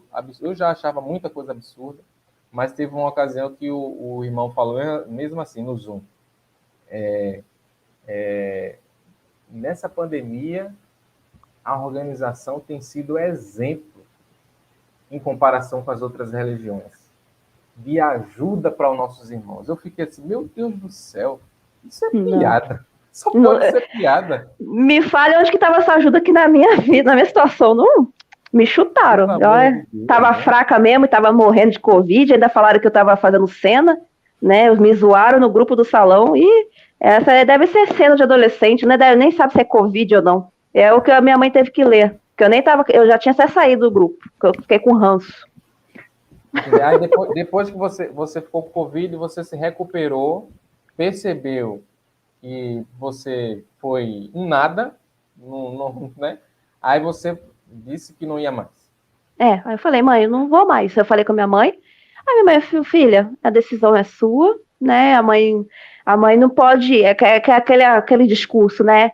A mãe te ama, mas não te apoia nisso. Então, né? Mas a mãe também tá vendo algumas coisas, mas como, né? A verdade é ali, ela fica muito com esse discurso. A verdade é ali, minha filha, é assim mesmo. Né, o amor de muitos se esfriaria. Eu falei, mãe, mas esse texto fala com as pessoas, né, que é do mundo. Com as pessoas do mundo ia se esfriar umas com as outras. Não era dentro de um lugar que recebe, né, o Espírito Santo de Jeová para estar ali se ajudando, era para ser tudo, não perfeito, mas na medida do possível confortável, um lugar de ambiente saudável para todos. E não se tornou um ambiente saudável. Aí muitos começaram a se questionar na época, né? Ouvia-se muito, não sei se você lembra dessa época também, os discursos falando que a obra de casa em casa ia ser interrompida porque o fim estava às portas. Aí veio Covid. A obra de pregação não tomou proporções como não tomou, gente, meio que parou. A galera tava botando cartinha, você via carta na minha rua, dava para fazer confete com as cartas que estavam jogadas na rua. A criançada pegava e triturava as cartas. Não tava, gente. A obra meio que dá uma estagnada. Foi, com certeza. Não sei se aconteceu com você, mas a cobrança de fazer por telefone, eu nunca fiz. Não, eu também não. Eu já nunca. Jefferson, é pobre, precisando comprar remédio, todo mundo ficou doente, ficou um ciclo de doença na minha casa, eu ia gastar com crédito? Eu não ligava nem para fora para meus parentes, imagina ligar para os outros? Nada, menina, a maioria não estava fazendo. Todo mundo era na cartinha. Bora na cartinha. Bora na cartinha. Cartinha eu fiz, rapaz, eu fiz você todo problemático com a situação da pandemia, sabendo se vai morrer ou não vai morrer. Se vai abrir o comércio de novo, se não vai trabalhar, preocupações, gente, que preocupações normais da vida, porque a gente vive o hoje. O dinheiro, o remédio, não cai do céu, minha gente. A gente acredita em Deus, mas as coisas não caem do céu. Se você não levantar teu bumbumzinho e trabalhar, não venha me aqui, não. Você tem que correr atrás. E começou a acontecer em casa, começou a passar perto mesmo, de comer só ovo. Batia ovo lá e comia, porque não tinha condição. Aí depois que veio o abençoado do Auxílio Brasil lá, que nós pegamos as parcelas de 1.000 e pouco, opa, conseguimos pagar o aluguel, fazer uma comprinha. Foi uma benção. Okay, então vamos falar. O amor que não se acaba. Nada, né? Vai acabar. Já tinha se acabado, tinha se extinguido. Além dessas provas de amor que você percebeu, né? Teve alguma outra coisa que lhe convenceu de não ir mais? Aí que começou a acontecer. Aí teve um tempo, aí passou a pandemia. Não vou mentir, aí um tempo passou a pandemia e veio um irmão lá em casa, um ancião, né, que era vizinho, muito chegado, tentou de novo, vamos, tal, porque vamos voltar, né, eles entraram até de máscara em casa, e eu falei, não, mas eu não tô me sentindo bem, eu tô desanimada mesmo, tal. Mas você tem que tentar ir, minha querida, né, você tem que tentar se esforçar para assistir o Zoom, né, ligar a sua câmerazinha, tal. E eu recebendo essa instrução de um ancião. Aí, tá, né? Tentei ligar o Zoom algumas vezes, mas muitas vezes não ligava a minha câmera. Tava lá assistindo outra coisa e o Zoom ligado para dizer que tinha presença. E nisso, descobrimos bem logo depois. Aí a gente achou umas coisas estranhas, né? Que ele começou a exigir a hora de campo, porque aí eu já tava começando a ficar inativa. Aí ele pegou e falou assim, ô, irmão, falando com meu marido, e aí, vocês têm hora para relatar? Aí ele, não fizemos nada. Nada, carta, telefone, nada. E o estudo da filhinha? Fez o estudinho dela? Ai, não fez o estudo da minha filha. Faz o seguinte, relata qualquer coisa aí e me manda. Aí meu marido, quê? Pode relatar, nem que seja 2 horinhas aí, pode mandar aqui pra mim pra eu poder botar, né? Preciso não ficar inativo. Não vou mentir, não fiz, pra que eu vou botar? Aí nisso eu peguei estranho, né? Um ancião pedindo pra gente mentir relatório. Tudo pra poder manter a aparência, tá tudo certo. O grupo de estudo tá sob controle. Ninguém tá inativo, ninguém tá morrendo. Aí não deu 3 meses, Jess. Daqui a pouco veio o escândalo na rua. Esse irmão tava na esposa dele, com uma irmã de outra cidade, que era casada também. E ele tava dando instrução espiritual pra mim. Aí eu, como é que pode? Aí meu marido de vez, ela foi lá contar esse negócio, né? A esposa é muito amiga da minha mãe, chorando lá em casa. Aí meu marido, tá vendo? Tá vendo? É por essas e outra. E outra, teu maridinho mandou eu mentir relatório. Não sei mais pra quem que ele pediu pra mentir. Então acabou pra mim. Daí que de vez que eu vi, né, que é uma fachada bem pintada. Todo mundo esconde as suas poeiras para debaixo do tapete. Para manter as aparências, para manter cargos. Eu vi quantas vezes casos eu vi de pessoas se sacrificando para manter cargos, para esconder as coisas, e quando via explodia aquela coisa tudo de uma vez. Era aquele escândalo lá. Porque as coisas da sala B acabavam saindo para fora. Que os anciãos falam que eles guardam segredo, mas as esposas escutam tudo de noite na cama. Né? Ai, aconteceu isso. Aí daqui a pouco a irmã lá no campo. Bibi. Olha, fulaninho de tal, bibi foi desassociado porque... Aí começava a fofoca, teu nome tava para todo mundo saber o que estava acontecendo. Seu nome estava na lama.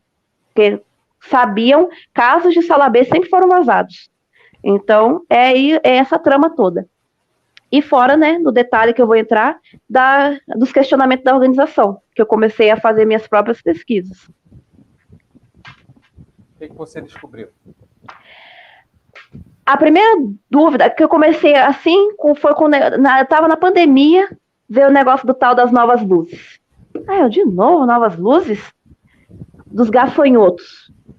Foi sempre instruído pra gente que os gafanhotos éramos nós, né? Levando como é que é a palavra que eles usam, né? A caminhos do Armagedon, a gente leva as boas novas e avante as testemunhas, nós somos como os gafanhotos nessa obra de pregação. Então, desde a época da Caronchinha, nós escutava isso, né? E eu cresci escutando isso, que a gente era os gafanhotos. Aí, veio-se novas luzes.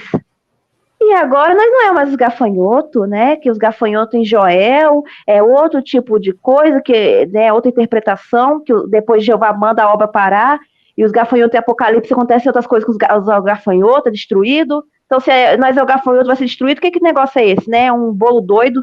Aí eu só escutando aquilo lá, eu falei, mas que coisa, né? Não entendeu isso, né? O escravo tem o Espírito Santo de Jeová, né? É direção do Espírito Santo. E foi instruído vários anos isso para as pessoas. Aí foi lá, aí eu falei, vamos pesquisar aqui. Eu sempre tive desejo de fazer, se caso eu tenha uma morte cerebral, né, doar meus órgãos. E uma vez eu perguntei para minha mãe, eu posso doar meus órgãos? Ela falou, filha, eu acredito que agora isso é questão de consciência, mas até um certo tempo que eu me lembro não podia. Aí eu falei, tá, ela falou, vai, faz a pesquisa lá. Eu falei, fui pesquisar. Daí comecei lá. Aí até 1900, e eu não vou lembrar as cacholas, mas acho que até 70, ali na meado, pelo escravo fiel, discreto, era dizido para as testemunhas de Jeová que a transfusão de órgãos era considerado canibalismo, que não era para ser aceito, porque poderia haver restícios, né, frações do sangue naquela transfusão de órgãos. Então, poderia ser um desagrado a Jeová você aceitar órgãos. Aí meu Deus. Aí passou-se um tempo, depois que passou o milênio, né, os 2000, fossem novas luzes. Aí se entende-se que agora isso é uma questão de consciência, você doar seus órgãos, não aceitar uma transfusão de órgãos. Aí eu parei para refletir. Quantos irmãos morreram em nome da fé? Por não aceitar a transfusão de órgãos porque pensavam que era canibalismo. Pensavam que podia haver infração de sangue e ele está recebendo alguma gotinha de sangue de outra pessoa. Aí caramba. Aí agora é questão de consciência. Falei, puxa. Aí também teve um tempo que eu me questionei sobre... Aí até perguntei isso uma vez para um ancião. Eu falei, da onde que a associação tirou que Noé foi caçoado no tempo do dilúvio? Aí, como assim? Eu falei, porque eu fiz meus estudos, né? Eu já li a Bíblia 3 vezes na época, né? Eu li a Bíblia toda, li umas 3 vezes, que no tempo que eu era daquela devoração, eu comia, né, todo dia a Bíblia, fora o que a gente acompanhava no estudo de quinta, né? A Bíblia sempre era um trecho lido da Bíblia. Eu li vários textos, irmão, e fala só que no tempo de Noé as pessoas só eram rebeldes e que elas não escutaram a palavra, mas que caçoaram, debocharam de Noé, que tem publicações que falam que Noé foi caçoado, assim como a gente é caçoado hoje em dia. Não, isso não. Será que não floriram muito essa publicação? Ele, olha, irmãzinha, às vezes acontece, né, do entendimento, né, já que o escravo recebe o Espírito Santo de Jeová para escrever tudo isso aqui, né, vem com muito amor pra gente, ele deve ter um entendimento melhor sobre esse assunto, tal. Mas floriu. Aí o meu marido um dia, vocês falam muito nas publicações que a Terra vai ser destruída por pedras de saraiva, meteoros. Como que vai se proceder isso? Como que vocês acreditam que vai acontecer isso? Porque a Terra, ela está na sua órbita perfeitamente. Aliás, o núcleo da Terra mudou de lado, já começou a acontecer um monte de catástrofe. Então, como que vai acontecer isso? Como Jeová vai destruir as pessoas com pedra e a Terra não vai ter o peso dela ideal, vai ficar tudo certinho? Como vocês explicam isso? Essa chuva de meteoro, de saraiva que vai cair, porque nas publicações a gente vê um monte de gente tomando pedrada na cabeça. Então, irmão, aí você tem que ver o livro de Apocalipse, né? Ele falou, eu vi, mas lá fala que vai ter trovões, trombetas, essas coisas, mas meteoro, chuva de meteoro. E aonde que a gente vai ficar nessa situação para ser salvo? Aonde que vai essas pessoas? Como que vai ser dizer, aí é só nesse tempo, meu irmão. Aí é só Jeová que sabe, só o escravo que sabe. Tudo é o escravo que sabe. Aí eu falei, mas nunca tem resposta objetiva.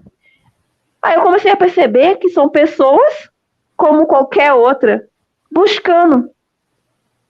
Somos todos em busca de alguma coisa, de entendimento. E na realidade, alguns seguem aquilo ali sem saber se está realmente seguindo alguma. Não sabe se está certo aquele entendimento. Que aí acontece a tal das novas luzes. Daí eu falei, opa, então aí não tem Espírito Santo de Deus, não. Eu comecei a me questionar isso, peço desculpa até quem acredita aí. Eu comecei a entender que aquele escravo, que eu até hoje não entendo essa bagunça, que é corpo governante, que é escravo, porque se ele muda toda hora, é um disse aqui, diz tira daqui, e aí é novas luzes, e a gente. Aí quantas pessoas morrem em nome da fé porque entendeu ser uma coisa um tempo e agora não entende mais, aí bolola a cabeça de todo mundo. Então eu comecei a ficar, sabe, eu falei, não acredito nisso. Então, aí a minha mãe veio com. Pode falar, Jeff. Eu vou falar, mas depois você continua, porque senão vai. Né? Mas isso é um ponto que também fez muito questionar. Por quê? Eu lembro desse estudo, eu ainda estava frequentando, né, no Zoom, mudaram o entendimento de Joel, né? Aí você fica, para e pensa, né? Vocês que estão aí assistindo também, para e pense comigo. Se entendia-se algo anteriormente daquela forma, e aí todos os irmãos aceitam, é assim. Aí depois vem outra revista e diz, não é mais assim, a gente entendeu errado, né? E agora é de outra forma. Aí todos os irmãos vai e aceitam, né? E eu sei que tem pessoas que estudam a Bíblia, por exemplo, como você trouxe o exemplo do seu padrasto, que talvez ele viu, leu, entendeu de alguma forma. Só que os irmãos, as 8 milhões de pessoas na Terra, lê a Bíblia e pode ter um entendimento, só que o entendimento, se não for aprovado pelos 9 homens que hoje são os líderes da organização, não vale de nada, né?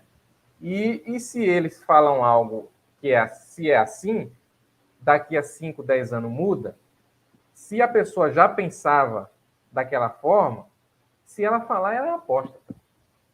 Ela está errada, porque não é esse o entendimento.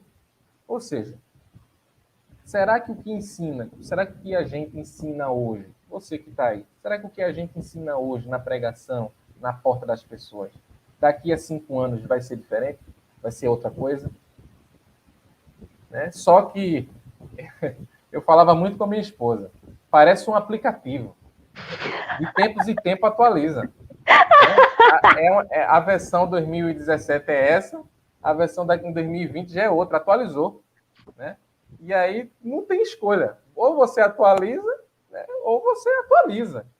Né? E é feito um aplicativo. Né? Então, e eu fico pensando, né? A Bíblia é a mesma. Não mudou nada.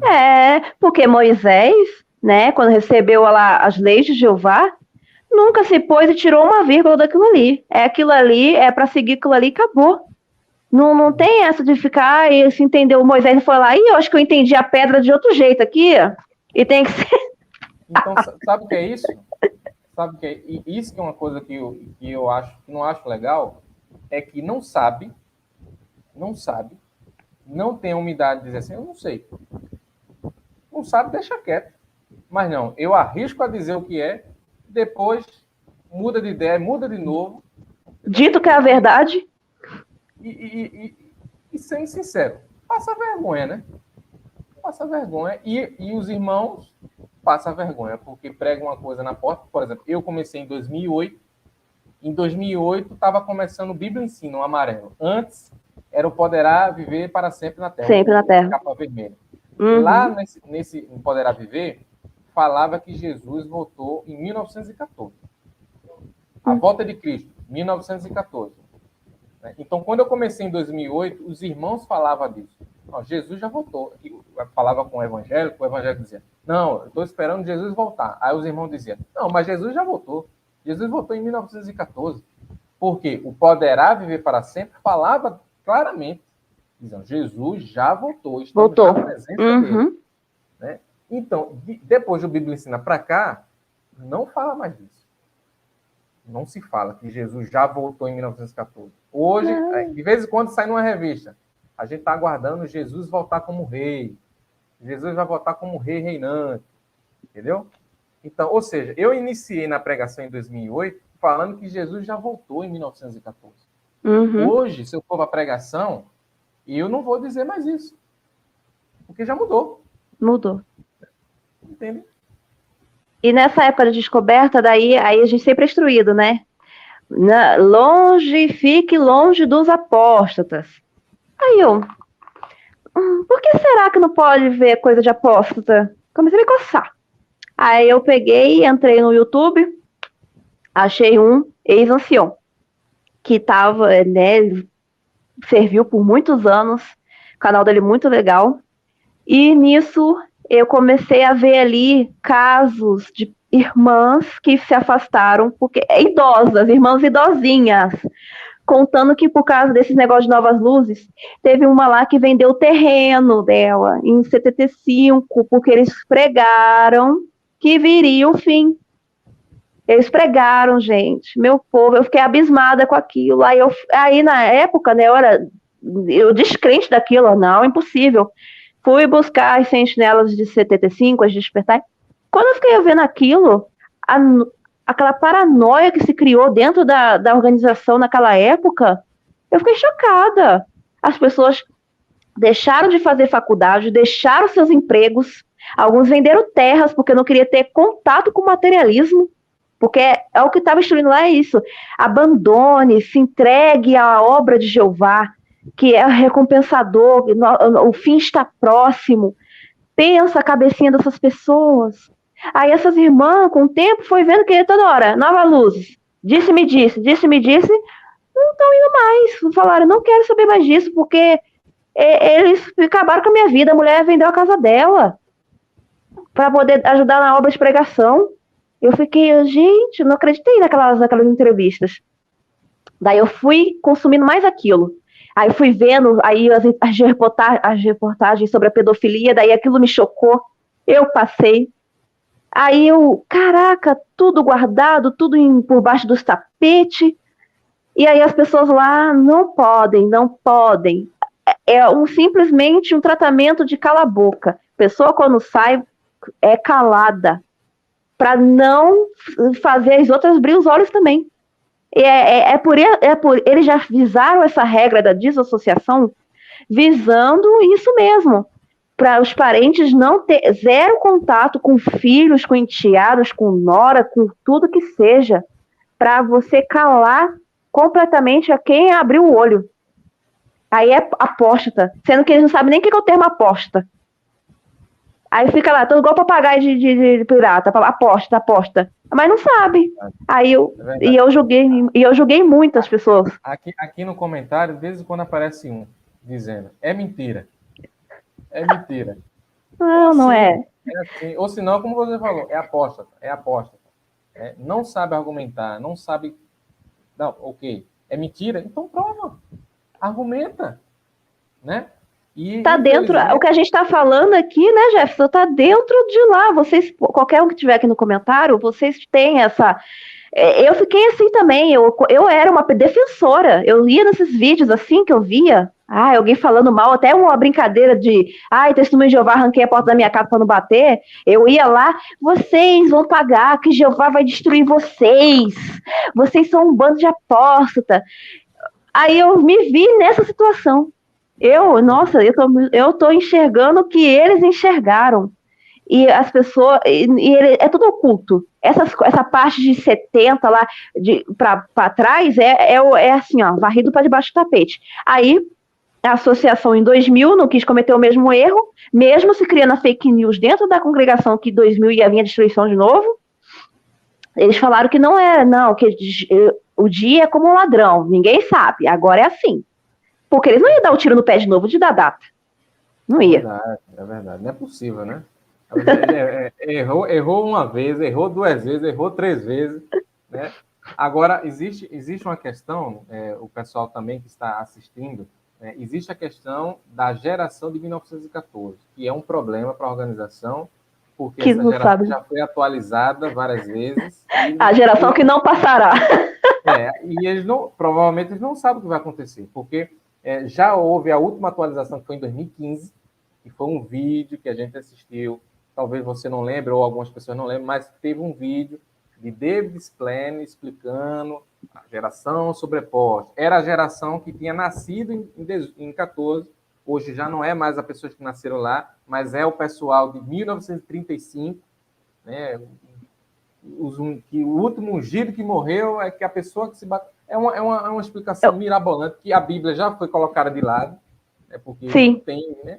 Ali Então, já vai um entendimento deles lá. É uma coisa que, se o fim não chegar daqui a uns 2035, vai ter que mudar alguma coisa. Porque não tem mais o que falar.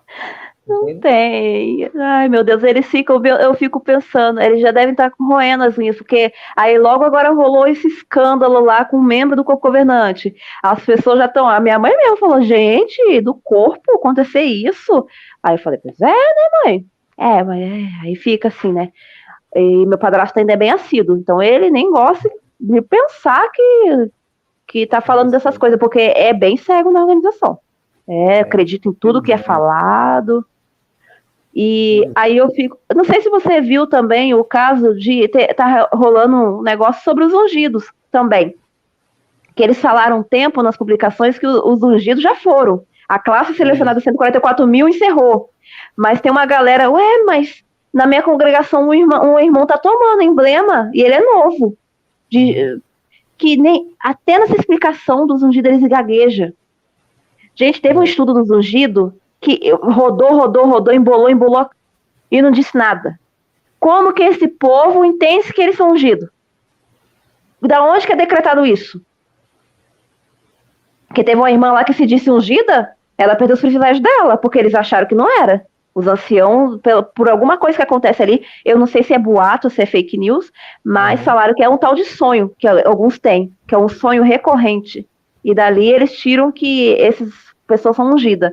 Mas que não era para acontecer mais esse sonho, porque a classe dos 144 mil já selou. Mas aí tem galera tomando. Oi, Isabelle, e a gente já está chegando ao fim aqui da nossa live, né? Muito legal a nossa conversa, muito bacana mesmo. Eu sempre falo para as pessoas, né? O melhor caminho, se caso... Porque assim, eu quero deixar claro, né? Cada um faz as suas escolhas. Eu jamais vou vir aqui, e eu sempre falo também, eu gosto de falar para as pessoas que eu trago aqui, né, que cada um tem as suas escolhas. Você pode querer continuar ser testemunha de Jeová. A Isabela aqui, se ela quiser, ela volta. Se ela não quiser, ela não volta. Cada um tem as suas escolhas. Jamais eu vou chegar aqui e dizer, não faça isso, não faça aquilo. Cada um tem as suas escolhas. Agora, o que eu não acho justo é você estar numa denominação e você não conhecer a história dela, não conhecer, não poder ver os questionamentos, as críticas, por que é tão frágil? Aí, quando você pesquisa, quando você estuda, você percebe por que é frágil. Porque a fé foi construída em revistas e em livros. Não foi construída numa base sólida, não foi construída na Bíblia, construída em revistas. Então, quando você vai pesquisar o passado, aí desmorona a fé. Entende? Então, por isso que existe um medo de ver coisas que critica, que questiona, né? Porque faz as pessoas pensarem. E isso é muito perigoso, já que não há o que pensar. Você só pode ler e aceitar. E aceitar o que é somente direcionado do escravo. Fora Sim. isso, é conteúdo aposta. Exatamente. Só para a gente finalizar, eu vou pedir que você... eu vou fazer duas perguntas antes de a gente finalizar. Que essa questão de mudança e de aceitar apenas o que a liderança fala, e o livro Poderá Viver para Sempre, ele teve duas edições. A primeira edição falava que o pessoal de Sodoma e Gomorra não ia ressuscitar. A mesma publicação teve a segunda edição e disse que ia ressuscitar. Então, minha gente, a Bíblia não muda. Isso é um exemplo de que são homens como eu e você, só que está numa posição de que toma as decisões da vida das pessoas. E as pessoas não conseguem usar a sua consciência, né, o Espírito Santo, para poder tomar suas decisões. Não sabem, então não fala, ué. Não fala, né? Isabelle, eu queria saber como é que está hoje, como é que você vê a espiritualidade, vê a fé, como é que você hoje se enxerga nessa questão? Eu hoje, então, por a gente vir de um lugar que te doutrina 24 horas que aquilo é a verdade, eu entrei numa crise existencial assim que eu decidi não ir mais. Foi bem difícil para mim saber o que é a verdade. Sede, eu sempre tive sede de conhecimento. Então, hoje em dia, eu decidi que estou vivendo a minha vida, sou uma pessoa que tento ajudar sempre o próximo. Eu nunca deixei de acreditar em Jesus, em Jeová, ou Deus, que a gente fica até com medo. Será que também até isso, o nome Jeová, porque é tanta coisa na cabeça da gente, será que o nome de Deus é Jeová mesmo? Mas aí eu fui pesquisando, aí tem realmente Yahvé nas escrituras. Então eu estou consumindo coisas que me agregam agora, que me deixam tranquila e feliz. Não que me traga medo. Eu vivia dentro da organização com medo. Eu não vivia assim, que vem o Armagedon. Eu nunca desejei isso. Eu sempre tive medo. Gente, você fica, que vem logo o Armagedon, cabe com tudo. Eu falei, eu nunca sei se eu vou estar bem nisso aí, se eu vou estar realmente apta para estar salva. Então eu nunca desejo que venha nada. Eu quero viver meus dias da maneira mais correta possível. Eu não bebo, eu não fumo, porque muitos acham, né, tem aquela alienação, saiu da verdade, vai virar um craquento, vai virar uma coisa horrível, vai se entregar ao diabo. Eu já escutei isso de irmã. Agora vai virar o diabo de vez, vai se entregar ao mundo de Satanás. Não, gente. Eu trabalho, eu tenho minha família, eu oro a Deus agora da minha forma, agradeço pelo meu alimento. Eu sempre que eu posso, hoje mesmo, juntei umas coisas aqui em casa para doação. Vou em lugares, pergunto se as pessoas precisam de doação. Da maneira que eu posso, eu ajudo. Coisa que eu nem fazia na organização. A gente às vezes se ajudava entre ali e depois, no meio do fim, estava se ajudando em nada. Porque nunca vi acontece uma catástrofe, eles não ajudam as pessoas de fora. É dentro da organização. As contribuições é para a organização. O povo do mundo que só falar, que eles se virem lá. E eu não acho que é para tratar dessa forma. Somos todos filhos de Deus, buscando conhecimento, buscando a salvação, buscando caminhar os passos de Jesus. E a minha vida eu vivo assim. Jesus, ele veio à Terra, ele não fundou lugar nenhum e não falou que lugar nenhum era a verdade. Ele veio, ele falou, eu sou o caminho e a verdade. Então, eu sigo os passos da Bíblia, eu sou uma pessoa que tento sempre manter a minha espiritualidade em dia, e é isso. Agora eu vivo, parece que eu tirei, sabe que eu estava andando com vários pesos? Eu andava com pesos em cima de mim, eu vivia sobrecarregada. Eu não sinto mais isso, eu sinto uma paz tão gostosa. Eu deito a minha cabeça no travesseiro, eu não tenho preocupação só com minhas preocupações de pagar minha conta, alguma coisa, mas aquela preocupação, meu Deus, não fui no campo, não fiz isso, pronto, o Jeová vai estar me odiando. Acabou. Eu sinto que Deus me trouxe paz no meu coração. E eu sinto ele como mais agora, mais do que nunca, como meu amigo. Eu sinto o Espírito Santo de Deus na minha vida, em diversas formas, e igual eu falo, esses dias eu estava aqui orando, poxa, eu precisava tanto trabalhar, meu pai, fiquei assim. Aí uma pessoa veio, viu, tal lugar tá precisando, eu te indiquei lá, meu amor, vai lá falar com ela, você vai trabalhar. Eles falam que quando a gente sai da verdade, a vida fica assim, ou fica mais fácil, vai ficar mais difícil, que você não vai conseguir nada, vai viver com um indigente. Não é isso que acontece, tá, minha gente? Só quem passa, quem toma essa decisão, vai ver o quão libertador, o quão bom é você ter o verdadeiro conhecimento, entendeu? E é isso que eu desejo a todos. Não precisa, às vezes, eu mesmo não pretendo procurar nenhuma denominação até então, que eu me sinto confortável. A hora que eu sentir confortável, eu vejo. Mas agora eu sigo minha vida dessa forma. Uhum. Muito bom, muito bacana, Isabel. Parabéns mesmo pela coragem de vir até aqui contar um pouco a sua história, porque são coisas muito delicadas que foram trazidas por você, mas Sim. que com certeza pode ajudar outras pessoas que estão passando por isso, que essas pessoas se vejam nas suas histórias, né, e que possam realmente fazer o que tem que fazer. Mais uma vez, o pessoal que está assistindo, eu, de maneira alguma, venho aqui para dizer, saia de um lugar ou fique num lugar. Eu não tenho esse propósito, não. Eu não tenho esse Isso é propósito. verdade. Os vídeos do Jefferson, né, Jefferson, só te cortando um pouquinho, é o que foi uma pessoa, eu agradeço muito a Deus de ter botado essa pessoa iluminada no TikTok, que eu fui, achei através da minha mãe, e a gente foi vendo os vídeos ali, que ele esclarece, ele só apenas esclarece tudo. A sua consciência vai decidir se isso é benéfico para você ou não. Mas nenhum momento aqui, eu com o meu relato, ou ele com os relatos dele, com os vídeos dele, tá querendo atacar ou ferir a organização ou a nada. A gente só simplesmente está falando, cuidado, cuidado com o que você escolhe, porque eu tiro por mim, fiquei com cicatrizes, fiquei com traumas.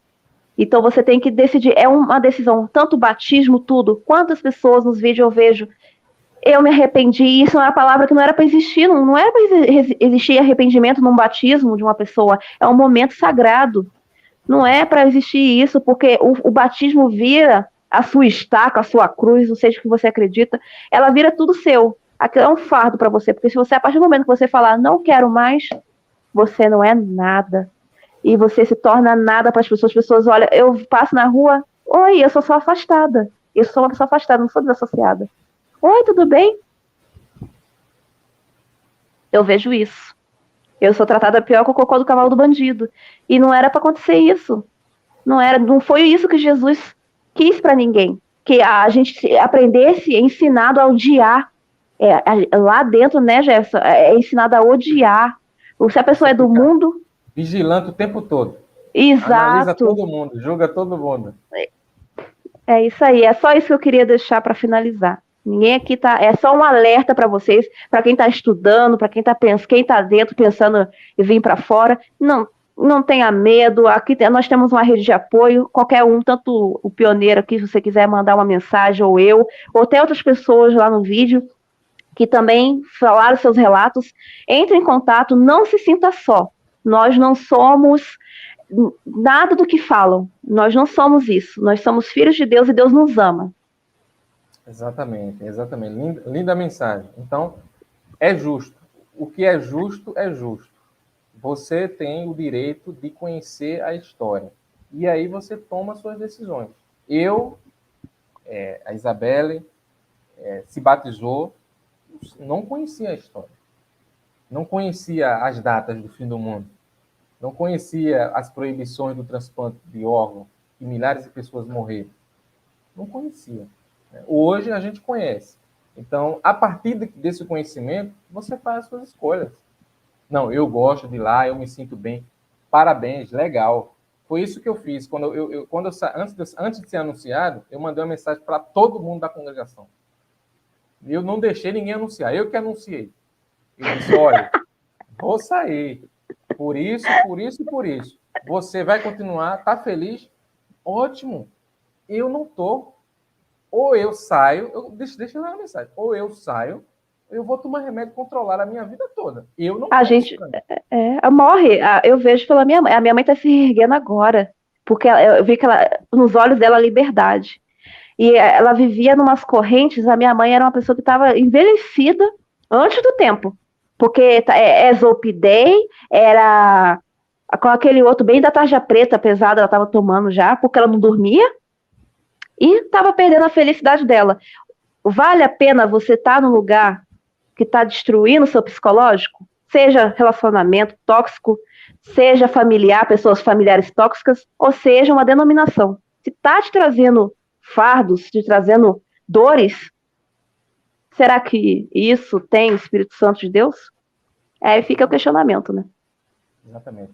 Isabelle, foi um prazer ter você aqui. Mais uma vez, parabéns aí pela coragem. A Ah, gente sabe que tem que ter coragem, né? tem. Eu posso apanhar, porque minha mãe vai bater, mas tá problema. Tem que ter coragem, né? Mas Não, você mas falou a sua experiência, falou, né? A gente não precisa ter medo, é o que você falou. Tentam silenciar as pessoas, mas hoje a gente tem internet, hoje a gente tem canais, as pessoas estão tendo coragem de falar e as pessoas podem falar do que aconteceu com elas. Não há nada de mal com isso. E mais uma vez, né? Ninguém vem aqui para proibir e dizer que não faça aquilo ou não faça aquilo. Todo mundo aqui é grandinho. Então, quem assistiu aqui, nenhum é uma criança, como foi nós quando se batizamos. Né? Tudo já é velho. Né? Então, você tem as suas escolhas. Né? Então, agradeço mais uma vez pela participação, desejo uma boa noite para você. Sucesso para aí para você você, também. tá? Para você também, meu amigo. Tchau, Prazer, tchau. gente. Tchau.